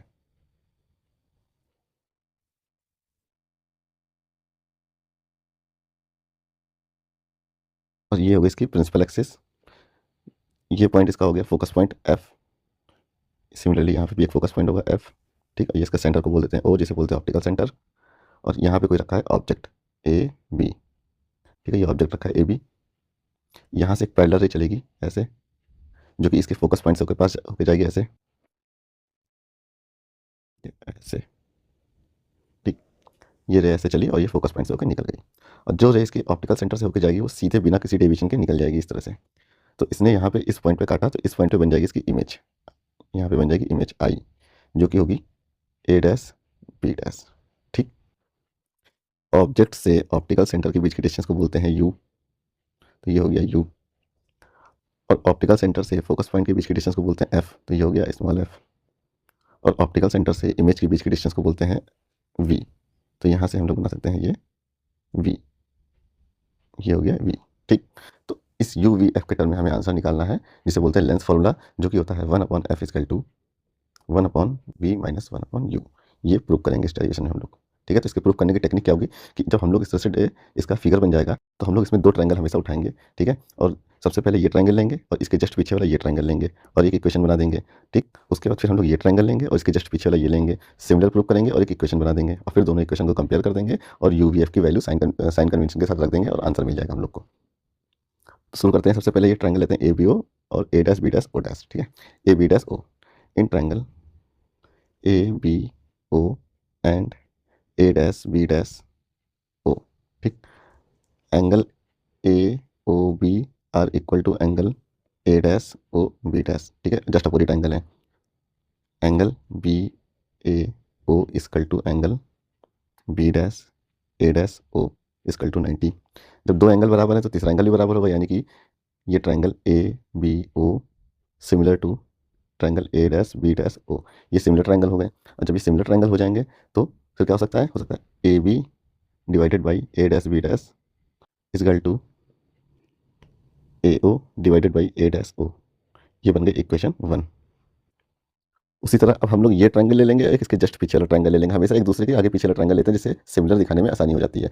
ये पॉइंट ओ है तो इस पॉइंट का नाम हम लोग देते हैं एम, ये पॉइंट हो गया एम। तो in triangle M O, in triangle M O F and in triangle A dash B dash F. ठीक, इसमें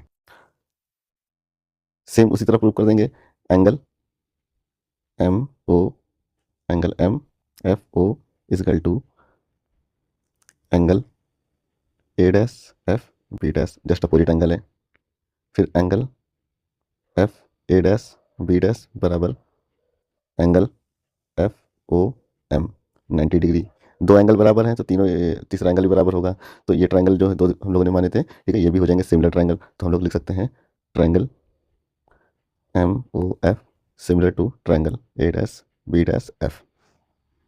तो हम लोग यहाँ पे लिख सकते हैं एम ओ अपॉन ए डैश बी डैश, और ये जो एम ओ है ये एम ओ ए बी के बराबर है ना, तो हम लोग लिख सकते हैं इसको एम ओ की जगह पे लिख देंगे a b upon A dash B dash. ठीक है, ये बराबर हो जाएगा किसके, ये हो जाएगा o f divided by f A dash. ठीक, इसको मान लेंगे इक्वेशन 2। ठीक, ये हो गई इक्वेशन 2। इक्वेशन 1 और 2 कंपेयर कर देंगे तो हमें मिला, जब दोनों इक्वेशन को कंपेयर करेंगे तो हम लोग को जो फाइनली टर्म मिलेगा वो मिलेगा A O upon A dash O equal to O F upon F A dash ठीक। ठीक है, तो हमारे इस इक्वेशन में ए ओ है जो कि यू हमें पता है, ए डैश ओ है जो कि है वी हमको पता है, उसके बाद इसमें है ओ एफ जो कि है एफ हम लोग को पता है, उसके बाद है एफ ए डैश ये अननोन क्वांटिटी है तो इसको हम लोग तोड़ लेंगे किसमें, A dash O minus O F में। ठीक है, इसको A dash O minus O F में इसको तोड़ लेंगे, कुछ इस तरह से हो जाएगा A O upon A dash O equal to O F upon A dash O minus O F. ठीक, अब यहाँ पे इनकी वैल्यू रख देंगे साइन कन्वेंशन के साथ। तो जो ए ओ है वो तो लेंस के लेफ्ट साइड है तो ये हो जाएगा माइनस का यू, ए डैश ओ क्या था वो तो था वी जो कि लेंस के राइट साइड था तो पॉजिटिव हो जाएगा, उसके बाद ओ एफ क्या था फोकल लेंथ जो कि है एफ जो कि पॉजिटिव होती है अपॉन ए डैश ओ जो कि है वी, ओ एफ क्या है माइनस का एफ। ठीक, ये होगा, फिर इसको क्रॉस मल्टीप्लाई कर लेंगे हम लोग, तो क्रॉस मल्टीप्लाई कर लेंगे तो हम लोग को मिला माइनस का यू वी प्लस का u f is equal to v f. ठीक, ये इक्वेशन मिली हम लोग को। अब इस इक्वेशन को जब हम लोग को फाइनली ये इक्वेशन मिल जाएगी, आप चाहे कैसा भी फिगर बनाइए आपको फाइनली यहाँ तक तो इक्वेशन मिल ही जाएगी। ठीक है, जब आपको यहाँ तक इक्वेशन मिल जाती है सीधे आपको यू वी एफ से डिवाइड कर देना है और लेंस फार्मूला तो ये हो गई इक्वेशन 3। ठीक है, divide equation 3 by u v f, तो क्या मिला, मिलेगा माइनस का u v divided by u v f plus u v f divided by u v f is equal to v f divided by u v f. ठीक, u v term cancel, यहाँ से U F term cancel, यहाँ से V F term cancel, तो हम लोग को मिला माइनस का 1 by f is equal to 1 by v, ये हो जाएगा प्लस में यहाँ पे plus is equal to 1 by u, इसको रीअरेंज कर लेंगे और लेंस फार्मूला मिल जाएगा। तो लेंस फार्मूला हो गया 1 upon f is equal to 1 upon v minus 1 upon u, ये हो गया इस लेंस फार्मूले का डेरिवेशन। ठीक, लेंस फार्मूला और लेंस मेकर फार्मूला में अक्सर कन्फ्यूजन होती है, तो ये था लेंस फार्मूला। अब आपको बताएंगे लेंस मेकर फार्मूला।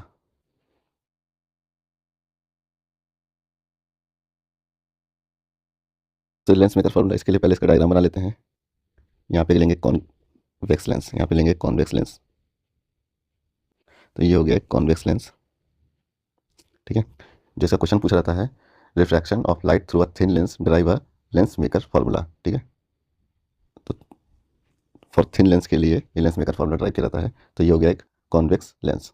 ठीक है, और इसके ऑप्टिकल सेंटर से जो लाइन जाती है उसे बोलते हैं प्रिंसिपल एक्सिस, और ये जो परपेंडिकुलर ये वर्टिकल लाइन है इसको बोलते हैं ऑप्टिकल एक्सिस। ठीक, तो यहाँ पे हो गया इसका फोकस पॉइंट एफ, ये हो गया इसका फोकस पॉइंट एफ। ठीक, और यहाँ पे कोई ऑब्जेक्ट रखा है ओ। ठीक, तो जब इससे यहाँ से ऐसे रे निकलेगी इस तरह से, ठीक है, तो पहले इस फिगर को समझा देते हैं फिर फिगर बनाते हैं। इसमें क्या होगा कि 2 बार रिफ्लेक्शन होता है, तो पहली बार जब इस वाले पहले वाले सरफेस पे जब लाइट पड़ेगी और इसमें अगर नॉर्मल इसका ड्रॉ करेंगे तो इस तरह से नॉर्मल आएगा, तो जो लाइट होगी वो नॉर्मल की तरफ थोड़ा झुक जाएगी इस तरह से। ठीक, लेकिन जब दोबारा इस वाले सरफेस पे सेकंड सरफेस पे जब इस डेंसर मीडियम से अब यहाँ से यहाँ पे बाहर आ रही है ना लाइट, तो जब यहाँ पे अगर नॉर्मल ड्रॉ करेंगे तो इस बार क्या होगा, ये जो नॉर्मल ये हुआ है इस नॉर्मल से ये वाली रे दूर हटेगी है ना, तो ये थोड़ा सा और इधर हो मतलब झुक जाती है, तो इस तरह से इमेज बनती है। तो इसका जब डायग्राम बनाते हैं कुछ इस टाइप का बनेगा, सब क्लियर कर दें।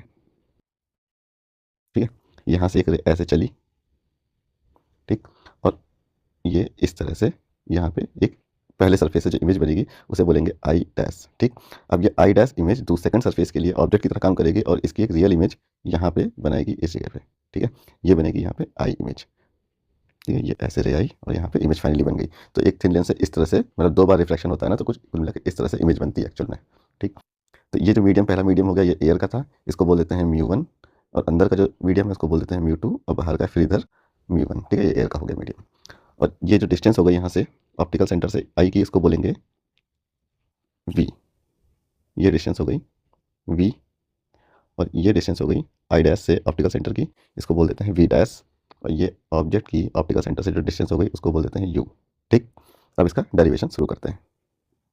तो ये जो लेंस है इसको बोलेंगे फर्स्ट सरफेस S1, इसको बोलेंगे सेकंड सरफेस S2, ठीक है। पहले सरफेस की जो रेडियस ऑफ कर्वेचर है वो है R1, सेकंड सरफेस का रेडियस ऑफ कर्वेचर है R2, ठीक है। तो यहाँ पे लिख सकते हैं हम लोग for refraction at the first surface क्या हो जाएगा फॉर्मूला, हम लोगों ने पढ़ा था रिफ्रैक्शन थ्रू कर्व सरफेस के लिए। जब रे जा रही होती है रेयर मीडियम से डेंसर मीडियम में, तो पहले सरफेस के लिए जो रे है ये कहाँ जा रही है, ये रेयर मीडियम से डेंसर मीडियम में तो जा रही है ना लेंस के अंदर। तो उसके लिए फॉर्मूला क्या होता था μ2 डिवाइडेड बाई इमेज की डिस्टेंस। इमेज की डिस्टेंस यहाँ पे क्या है, पहले सरफेस से जो इमेज बन रही है वो बन रही है आई डैश ना, ये आई डैश बन रही है ना, तो यहाँ पे लिख लेंगे v dash minus μ1 divided by object की डिस्टेंस जो कि है u equal to μ2 minus μ1 by पहले सरफेस की रेडियस ऑफ कर्वेचर R1। ये हो गई इक्वेशन 1। अब दूसरे सरफेस के लिए जो रे जा रही है ये डेंसर मीडियम से रेयर मीडियम में जा रही है ना, तो इस बार क्या होगा, ये μ2 और μ1 चेंज हो जाएंगे आपस में, ठीक है। और ये जो आई डैश पे जो इमेज बन रही है वो इस बार ऑब्जेक्ट की तरह ट्रीट होगी और फाइनल इमेज जो हमारी बनेगी वो बन जाएगी वी पे, ठीक है। तो इस बार लिख सकते हैं हम लोग for refraction at the second surface क्या हो जाएगा, इस बार जो रे जा रही है वो डेंसर से रेयर में जा रही है ना, तो इस बार क्या होगा μ2 और μ1 आपस में इंटरचेंज हो जाएंगे। तो ये हो जाएगा μ1 अपॉन इमेज की डिस्टेंस, इमेज बन रही है वी पे, ठीक, माइनस μ2 बाई ऑब्जेक्ट की डिस्टेंस वो है वी डैश, ये हो जाएगा μ1 माइनस μ2 डिवाइडेड बाई R2। ये बन गई इक्वेशन 2। अब ये इक्वेशन 1 एंड 2 को ऐड कर देंगे, तो लिख सकते हैं यहाँ पे एडिंग इक्वेशन 1 एंड इक्वेशन 2, ठीक। तो इनको ऐड करते हैं तो हम लोग को मिलेगा ऐड करने पे μ2 by v dash minus μ1 by u plus μ1 by v minus μ2 by v dash is equal to μ2 minus μ1 1/R1 minus 1/R2, ठीक है। यहाँ से माइनस कॉमन ले लेंगे तो जो R2 है ये माइनस का हो जाएगा, ठीक है। यहाँ से ये μ1 माइनस μ2 लिखा ना, तो यहाँ से माइनस कॉमन ले लेंगे तो हम लोग को मिलेगा μ2 माइनस μ1 पूरा टर्म मिल जाएगा। तो यहाँ से ये टर्म हो गया कैंसिल, तो हम लोग को फाइनली मिला μ1 यहाँ पे है 1/v minus 1/u equal to μ2 minus μ1 1/R1 minus R2, ठीक। तो ये μ1 यहाँ जाएगा डिवाइड में हो जाएगा, और हम लोग मान लेते हैं कि जो इमेज बन रही है एटलीस्ट वो इन्फिनिटी पे बन रही है। नहीं, अगर ऐसा करते हैं कि ऑब्जेक्ट जो है वो कहाँ पे रखा है, इन्फिनिटी पे रखा है, ठीक है। यानी कि u बराबर इन्फिनिटी है, तो इमेज कहाँ पे बनेगी, इमेज बनेगी पॉइंटेड इमेज कहाँ पे बनेगी, वो बनेगी f पे, है ना। तो यहाँ से हम लोग लिख सकते हैं 1/v की जगह पे 1/f माइनस का 1/इन्फिनिटी, u हो गया इन्फिनिटी इजकल टू ये जो μ1 है डिवाइड में आ जाएगा, तो ये हो जाएगा μ2 बाई μ1 माइनस 1, ये हो जाएगा 1/R1 माइनस 1/R2, इस तरह से हो जाएगा ना। तो यहाँ से हम लोग को मिला 1/f इजकल टू μ2 1 माइनस 1, जिसे बोलेंगे refractive index of glass, 1/R1 minus 1/R2। This is known as lens maker formula, तो इसमें अब अगला देखते हैं मैग्निफिकेशन ऑफ लेंस। मैग्निफिकेशन, ठीक है। मैग्निफिकेशन जो लेंस की होती है, ठीक है, चाहे वो कॉन्वेक्स हो या फिर कॉन्केव, दोनों की सेम होती है। Magnification of lens is define as m is equal to v by u, ठीक है, and same for both lens, ठीक है। बोथ लेंस मतलब कॉन्केव एंड कॉन्वेक्स, दोनों के लिए मैग्निफिकेशन जो होगी वो सेम होगी, वो क्या होगी, m is equal to v by u, ठीक है। अच्छा, ये अलग अलग फॉर्म में मैग्निफिकेशन का फॉर्मूला होता है, जैसा कि हम लोग जानते हैं कि 1/f इजकल टू होता है 1/v बाई 1/u, ठीक है। अभी इसी क्वेश्चन को अगर हम लोग डिवाइड कर दें v से, ठीक है, v से इसको मल्टीप्लाई कर देते हैं, तो ये हो जाएगा v by f is equal to 1 minus v by u, है ना।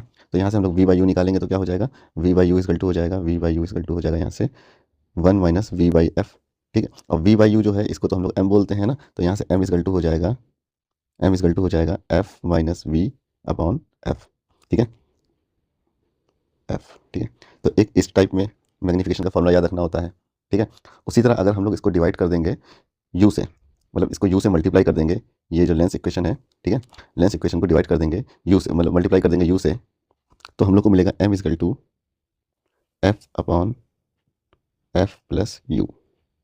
ठीक है। तो ये दोनों फॉर्मूले याद करने की जरूरत नहीं होती है, हम लोग को सिंपली ये याद होना चाहिए कि m इजकल टू होता है v by u, m is equal to v by u. अगर ये याद रहेगा तो ये दोनों फॉर्मूले बन जाएंगे। ठीक है, ये दोनों फॉर्मूले अपने आप ऑटोमेटिकली बन जाएंगे, इनको याद करने की जरूरत नहीं है। अब इसमें आता है power of lens. Power of lens, it is define as reciprocal of focal length, reciprocal of focal length in metre. Focal length को मीटर में लिखना है। ठीक है, that is p is equal to 1 upon f. ये f को metre में रखना है, ये ध्यान रखना है। ठीक है, और इसकी जो यूनिट आएगी उसको बोलेंगे डायोप्टर। ठीक है, डायोप्टर। तो इसमें हम लोग लास्ट टॉपिक पढ़ते हैं, combine focal length of a two lens in contact. ठीक है, तो यहाँ पे दो लेंस है L1 एंड L2, जिनकी फोकल लेंथ है F1 एंड F2। ठीक है, तो जब ये कॉन्टैक्ट में रखे होंगे तो इनकी कंबाइंड फोकल लेंथ कितनी होगी वो कैलकुलेट करनी है, जो कि होगी 1 upon f is equal to 1 upon F1 plus 1 upon F2।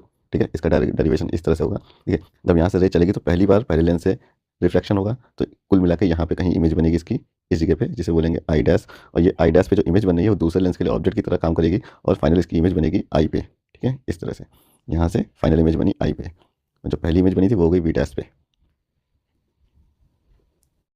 तो इसमें जब पहली बार लेंस L1 से रिफ्लेक्शन हो रहा है और इमेज बन रही है आई डैश पे, तो उसके लिए हम लोग लगा देंगे lens formula for Lenz L1।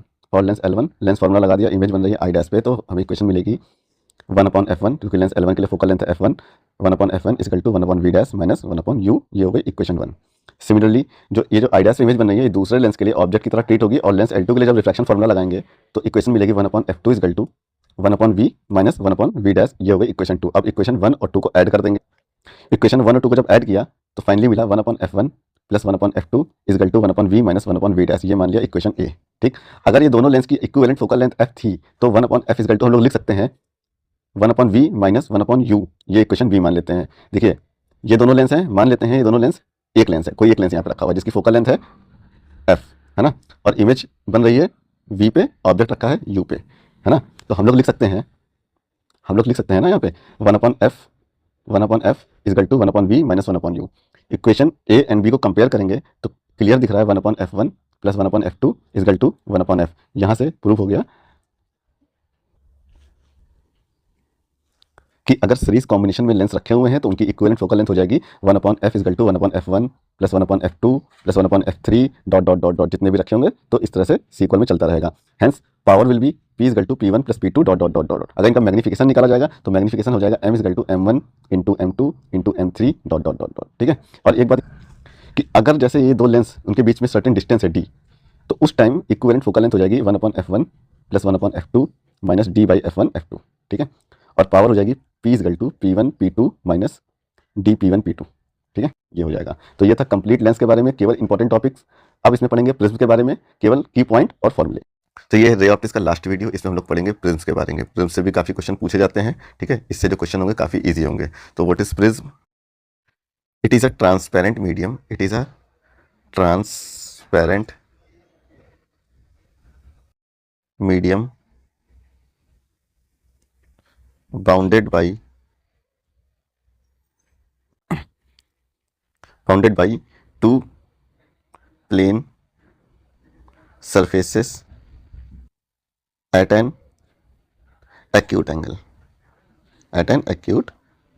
Okay. ये हो गया प्रिज्म की डेफिनेशन। ये करता क्या है? It disperse the light into its constituents colours. ठीक, ये होता है प्रिज्म।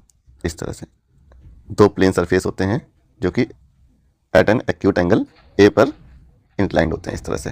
ठीक है, तो ये जैसे एक सरफेस पर यहाँ पर मैं एक परपेंडिकुलर गिरा लेता हूँ, ये इस तरह से एक परपेंडिकुलर इस सरफेस पे यहाँ पे गिरा दूंगा भी। ठीक है, जैसे इस पर एक वाइट लाइट पड़ी इस तरह से।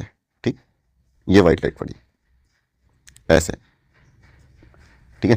तो ये जाना तो इसको यूँ सीधे चाहिए था ऐसे, लेकिन क्या होगा, ये यहाँ से डेविएट हो जाएगी और बेंड हो जाएगी टुवर्ड नॉर्मल इस तरह से, ठीक। अब यहाँ पे भी एक नॉर्मल गिरा देते हैं अगर इस तरह से, ठीक है। तो ये जो लाइट है अब ये वापस से कहाँ जा रही है, डेंसर से रेयरर में जा रही है ना, तो ये नॉर्मल से दूर हटेगी और इस तरह से डेविएट होकर 7 अलग अलग कलर्स में स्प्लिट हो जाएगी ऐसे।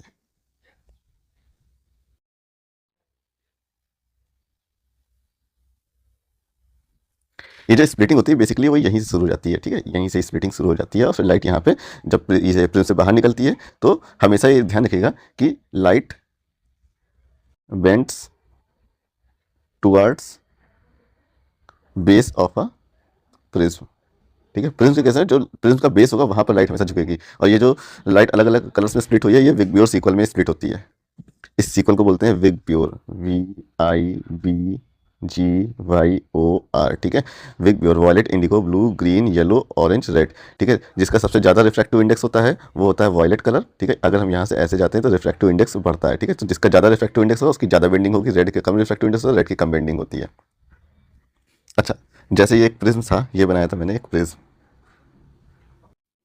ठीक।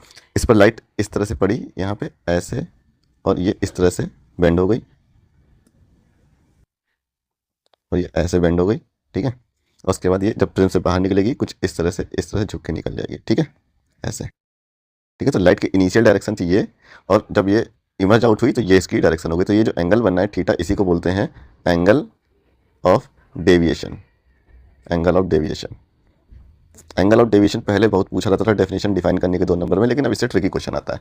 बट बाई चांस अगर डिफाइन करने को आ जाएगा तो आप डिफाइन कर सकते हैं angle made by direction of incident ray with direction of emergent रे, ठीक है। इस तरह से आप डिफाइन कर सकते हैं एंगल ऑफ डेविएशन, ठीक। तो ये एंगल ऑफ डेविएशन का, अच्छा, अलग अलग कलर के लिए एंगल ऑफ डेविएशन अलग अलग होता है। जैसे यहाँ पे ये मैंने बनाया था जिसमें लाइट स्प्लिट होती है अलग अलग कलर्स में, ठीक है। तो ये डायग्राम यहाँ पे जरा बना लेते हैं, जैसे ये था, ठीक। तो इसमें इस तरह से लाइट पड़ी, ऐसे लाइट इंसिडेंट हुई थी, ठीक। तो ये इसकी इंसिडेंट डायरेक्शन हो गई। अब जैसे हमें एंगल ऑफ डेविएशन बनाना है फॉर वॉयलेट कलर, है ना। तो फॉर वॉयलेट कलर के लिए अगर एंगल ऑफ डेविएशन बनाना है तो वॉयलेट कलर की ये जो रे है वो ये है ना, ये वॉयलेट कलर की रे है, ठीक। वॉयलेट कलर की रे जो इंसिडेंट के साथ जो एंगल बना रही होती है उसे बोलते हैं angle of deviation for violet colour, ठीक। अगर हमें रेड कलर के लिए बनाना है एंगल ऑफ डेविएशन तो हम लोग क्या करेंगे, रेड कलर की जो रे होगी उस रे का एंगल बना लेंगे इंसिडेंट से, तो ये हो जाएगा फॉर रेड कलर के लिए डेविएशन, ठीक है। ये हो जाएगा रेड कलर, इसीलिए ऑल कलर के लिए भी हम लोग एंगल ऑफ डेविएशन बना लेते हैं। एंगल ऑफ डेविएशन सबसे ज़्यादा किस कलर के लिए होगा, सबसे ज़्यादा वो होगा वॉयलेट कलर के लिए, और सबसे कम होगा रेड कलर के लिए, ये, ठीक है। क्योंकि refractive index of violet colour का ज़्यादा होता है और रेड कलर का कम होता है, ठीक है। एंगल ऑफ डेविएशन जो होता है वो रिफ्रैक्टिव इंडेक्स पर डिपेंड करता है, वो अभी इसका डेरिवेशन करेंगे, देख लेंगे। तो अब इसका डेरिवेशन करते हैं। डेरिवेशन किसका, एंगल ऑफ डेविएशन, ठीक है, एंगल ऑफ डेविएशन। इसमें जब इसका डेरिवेशन करेंगे तो इस बात का ध्यान रखेंगे हम लोग, 2 बातों का करेंगे। पहले सबसे डेविएशन एंगल बताएंगे क्या होता है, डेविएशन एंगल, फिर बताएंगे मिनिमम डेविएशन एंगल, उसके बाद बताएंगे refractive index of prism, refractive index of prism, ठीक। कोई भी क्वेश्चन पूछा जा सकता है, अगर ये पूछा जाएगा तो आप ये करिए, ये पूछा जाता तो ये करिए, ये पूछा जाता तो ये करिए, एक ही डेरिवेशन में ये तीनों कंसेप्ट हम लोग निपटा देंगे। तो जब डेविएशन एंगल निकालेंगे तो उसका फॉर्मूला आएगा delta is equal to I plus E minus A. उसके बाद हम लोग जब मिनिमम डेविएशन निकालेंगे तो उसका फॉर्मूला आएगा ए म्यू माइनस 1, ठीक। उसके ये मिनिमम डेविएशन, उसके जगह जब हम लोग रिफ्रैक्टिव इंडेक्स ऑफ प्रिज्म निकालेंगे तो उसका फॉर्मूला आएगा delta minimum plus A by 2 sine upon sine A by 2, ये आएगा इसका फॉर्मूला, ठीक है। तो ये तीनों फॉर्मूले को डेरिवेशन करते हैं। ध्यान रखना जो क्वेश्चन में पूछा जाएगा बस वहीं तक आपको डेरिवेशन करना है, पूरा करने की जरूरत नहीं है। तो ये है एक प्रिज्म, ठीक। अब ये इस पर बना दिया मैंने परपेंडिकुलर, ठीक है, नॉर्मल। तो इस पर एक लाइट इस तरह से सपोज ये लाइट ऐसे इस पे इंसिडेंट हुई, इसे बोलेंगे इंसिडेंट रे, और ये जो एंगल बना रही होगी यहाँ से नॉर्मल से, उसे बोलेंगे इंसिडेंट एंगल। ठीक, उसके बाद ये रिफ्रैक्ट होगी इस तरह से, इस तरह से रिफ्लेक्ट होगी। ठीक है, और यहाँ पे भी एक नॉर्मल ड्रॉ कर देते हैं। ये लाइट ऐसे यहाँ से इमर्ज आउट हो जाएगी, और जो इमर्जिंग से जो नॉर्मल से एंगल बना रही है उसे बोलेंगे इमर्जिंग एंगल ई। ये यहाँ पे हो गया R1, ये हो गया रिफ्रैक्शन 1 एंगल, ये हो गया रिफ्रैक्शन 2 एंगल। ठीक, ये जो एंगल बोलते हैं इसे बोलते हैं प्रिज्म एंगल ए। ठीक है, तो इस पॉइंट का नाम ए दे देते हैं, इस पॉइंट का नाम दे देते हैं P, इसको दे देते हैं M, इसको दे देते हैं N। ठीक, हमें करना क्या है, हमें करना ये है कि जो इंसिडेंट रे थी उसकी डायरेक्शन से जो एंगल बना रही है इमर्जेंट रे ये, ठीक है, ये एंगल ऑफ डेविएशन डेल्टा है ना, we have to find delta. ठीक है, ये फाइंड करना है, जिसे बोलते हैं एंगल ऑफ डेविएशन। ठीक, तो शुरू करते हैं इसका डेरिवेशन। ये जो क्वाड्रिलेटरल बना हुआ है, इन क्वाड्रिलेटरल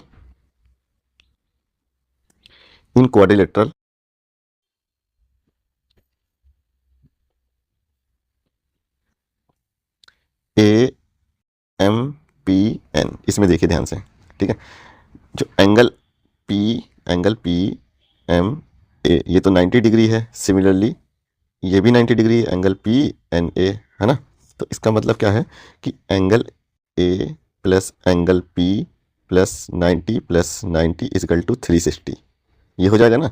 तो यहाँ से हम लोग एंगल P निकाल लेंगे, एंगल P इजकल टू हो जाएगा 360 माइनस 180 माइनस A। ठीक है, तो इसको ऐसे लिख लेते हैं 180 माइनस A। तो यहाँ से एंगल P इजकल टू हो जाएगा 180 माइनस एंगल A। ठीक है, इसको ध्यान रखिए। इस फिगर में ध्यान से देखिए कि ये जो एंगल अगर I है, ये एंगल I है, तो ये जो ये वाला एंगल होगा ये हो जाएगा I माइनस R1। उसी तरह ये जो एंगल है इसको बोल देंगे I minus E minus R2, है ना, ये हो जाएगा ना। तो इस पॉइंट का नाम दे देते हैं P, तो ये हो गया Q। अब देखिए इन ट्रायंगल MQN, इसमें देखिए जो डेल्टा है, angle delta is exterior angle, है ना। तो हम लोग लिख सकते हैं कि delta is equal to I minus R1 plus E minus R1। ठीक, तो यहाँ से angle of deviation equal to हो जाएगा I plus E minus R1 plus R2। अब हम लोग को करना क्या है, R1 प्लस R2 फाइंड करना है, जो कि A के बराबर होगा। तो उसके लिए हम लोग ट्रायंगल देखिए ये वाला पकड़ लेते हैं, ये ट्रायंगल। ठीक, तो हम लोग लिख देंगे यहाँ पे इन ट्रायंगल MPN। ठीक, तो इसमें देखिए R1 plus R2 plus P is equal to 180 degree हो जाएगा ना, और P की वैल्यू तो 180 माइनस A है, तो यहाँ पे रख देंगे R1 plus R2 plus 180 minus A, इस वाले इक्वेशन से देखिए। ठीक, इजकल टू 3 इजकल टू 180। तो यहाँ से R1 प्लस R2 बराबर हो जाएगा किसके, A के। ठीक, ये हो जाएगा R1 प्लस R2 A के। ठीक है, ये ध्यान रखें R1 plus R2 angle A के बराबर होता है, एंगल A को बोलते हैं प्रिज्म एंगल। ठीक, तो यहाँ से जो डेविएशन हो जाएगा वो निकल के आया delta is equal to I plus E minus A, जो कि हमें प्रूव करना था। ठीक है, ये हो गया डेविएशन का फॉर्मूला, इसे बोलेंगे एंगल ऑफ डेविएशन ये। ठीक, for minimum deviation I is equal to E हो जाता है, एंड R1 बराबर R2 हो जाता है, and R1 is equal to R2 हो जाता है। क्योंकि ऐसा देखा गया कि जब ग्राफ बनाया गया इंसिडेंट एंगल और मिनिमम डेविएशन के लिए, ठीक है, तो इस तरह से कुछ ग्राफ मिला। ठीक है, इस एंगल ऑफ इंसिडेंट पे जो डेविएशन एंगल था वो मिनिमम हो जाता है। ठीक है, इसे बोलते हैं मिनिमम डेविएशन। देखते हैं जैसे जैसे एंगल ऑफ इंसिडेंट बढ़ता है तो डेविएशन एंगल घटता है, फिर एक एंगल तक ही घटता है, उसके बाद बढ़ने लगता है। ठीक है, तो जिस एंगल के बाद से बढ़ना शुरू हो जाता है उस एंगल ऑफ इंसिडेंट पर I बराबर E हो जाता है, और उस टाइम जो डेविएशन एंगल होता है उसे बोलते हैं मिनिमम डेविएशन। ठीक है, तो अब हम लोग फाइंड करेंगे मिनिमम डेविएशन। तो हम लोग जैसा कि जानते हैं R1 बराबर R2, ठीक है, R1 बराबर R2 हो जाएगा यहाँ से, तो A इजकल टू हो जाएगा 2R। ठीक है, तो हम लोग यहाँ से लिख सकते हैं delta is equal to, delta convert हो जाएगा मिनिमम डेविएशन में, है ना। तो लिख देंगे delta minimum is equal to I is equal to E हो चुका है, तो हम लोग यहाँ से सिमिलरली कर सकते हैं 2I माइनस 2R, है ना।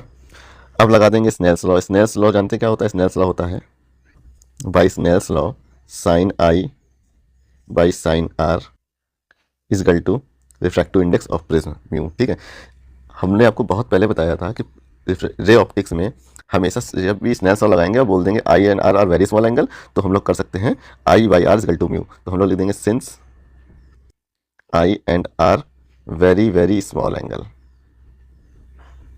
तो हम लोग कर सकते हैं आई by R equal to mu. तो यहाँ से देखिए आई इक्वल टू क्या मिला, आई इक्वल टू हम लोग को मिला, आई इक्वल टू मिला म्यू आर। ठीक, अब ये आई की वैल्यू इस वाली इक्वेशन 2 में रख देंगे। ठीक, तो डेल्टा मिनिमम बराबर हो जाएगा, डेल्टा मिनिमम इक्वल टू हो जाएगा 2r म्यू माइनस 2r। ठीक, तो delta minimum equal to 2r mu minus 1। 2r को हम लोग लिख देंगे a वापस से फिर से, तो यहाँ से मिनिमम डेविएशन का फॉर्मूला मिल गया, delta minimum equal to a mu minus 1। ये हो गया मिनिमम डेविएशन का फॉर्मूला।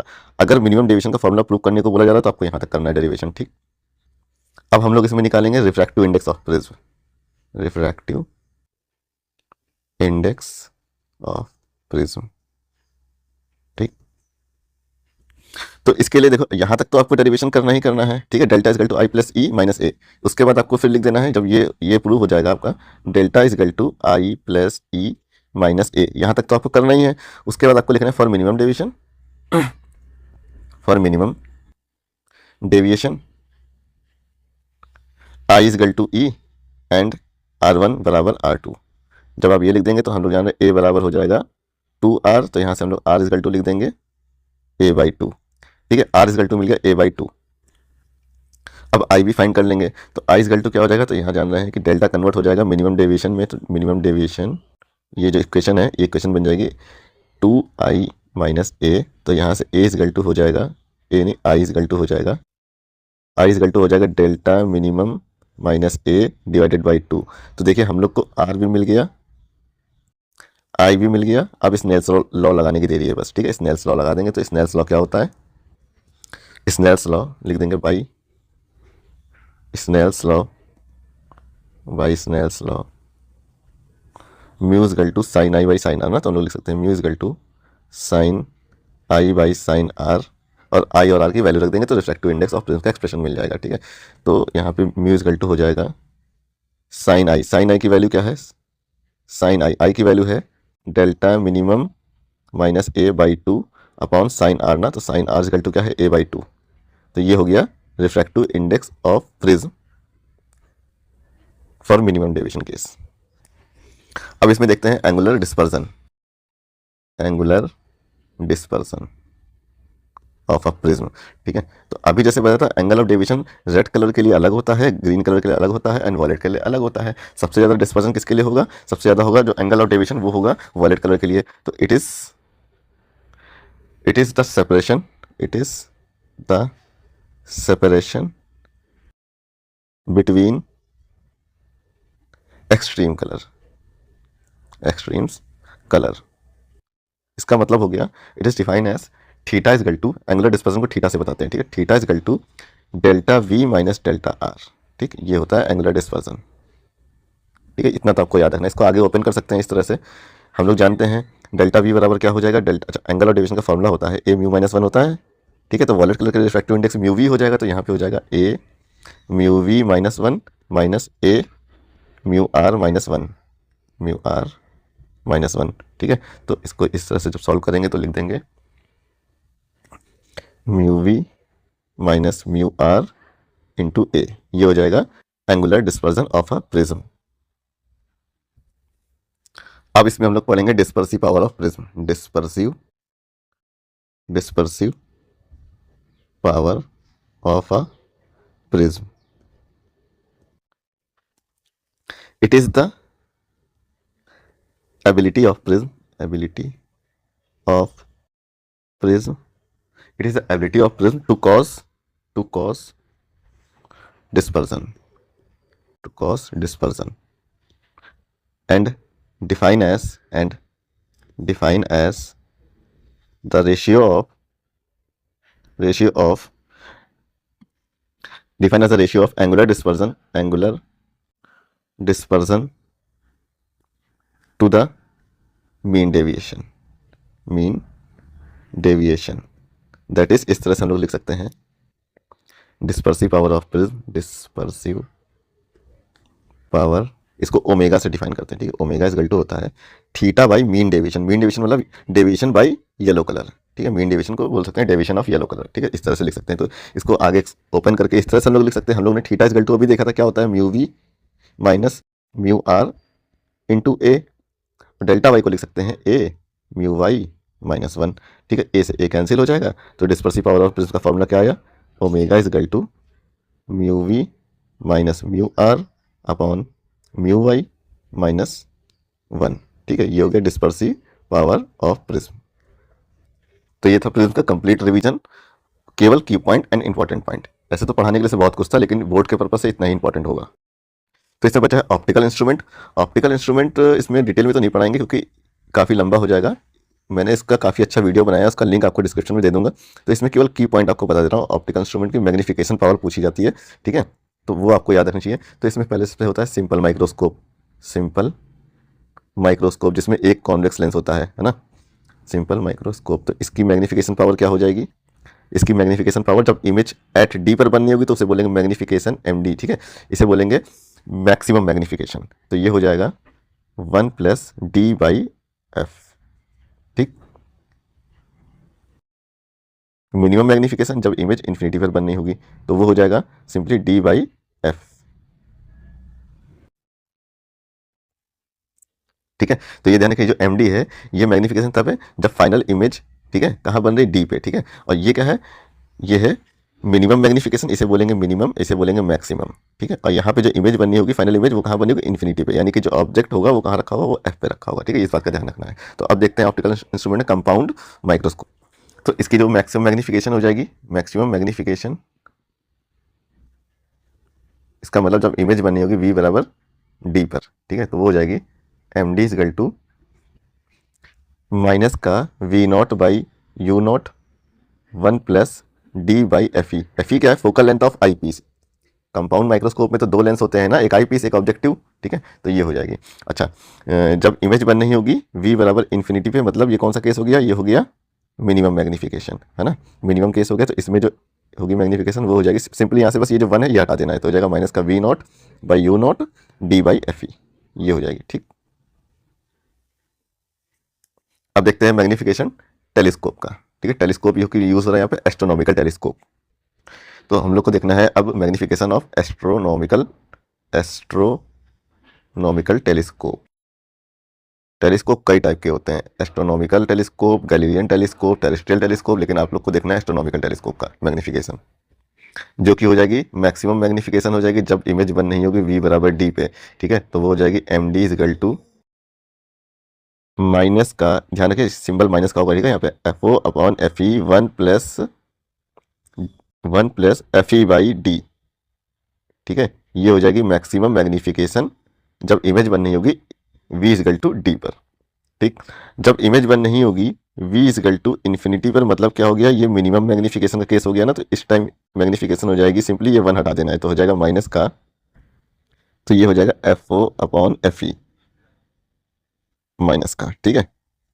तो ये हो गया टेलीस्कोप के बारे में। एक टाइप का और टेलीस्कोप होता है उसे बोलते हैं गैलीलियन टेलीस्कोप, गैलीलियन टेलीस्कोप, ठीक है। वैसे ये इंपॉर्टेंट नहीं है, इसके क्वेश्चन नहीं पूछे जाते, लेकिन आपको बता दे रहे हैं। इसकी मैक्सिमम मैग्नीफिकेशन जो होती है वो होती है f o upon f e 1 minus, यहाँ प्लस होता है, ठीक है, यहाँ पे हो जाएगा माइनस का 1 minus F e by D, इस तरह से होती है, ठीक है। और जो इसकी मिनिमम मैग्नीफिकेशन निकालेंगे तो वो हो जाएगी simple f o by F e, ठीक। ये पॉजिटिव होती है, और जो क्या कहते हैं एस्ट्रोनॉमिकल टेलीस्कोप होता है वो होता है निगेटिव। तो ये था कंप्लीट रे ऑप्टिक्स। इसकी पीडीएफ फाइल टेलीग्राम चैनल पर आपको दे देंगे।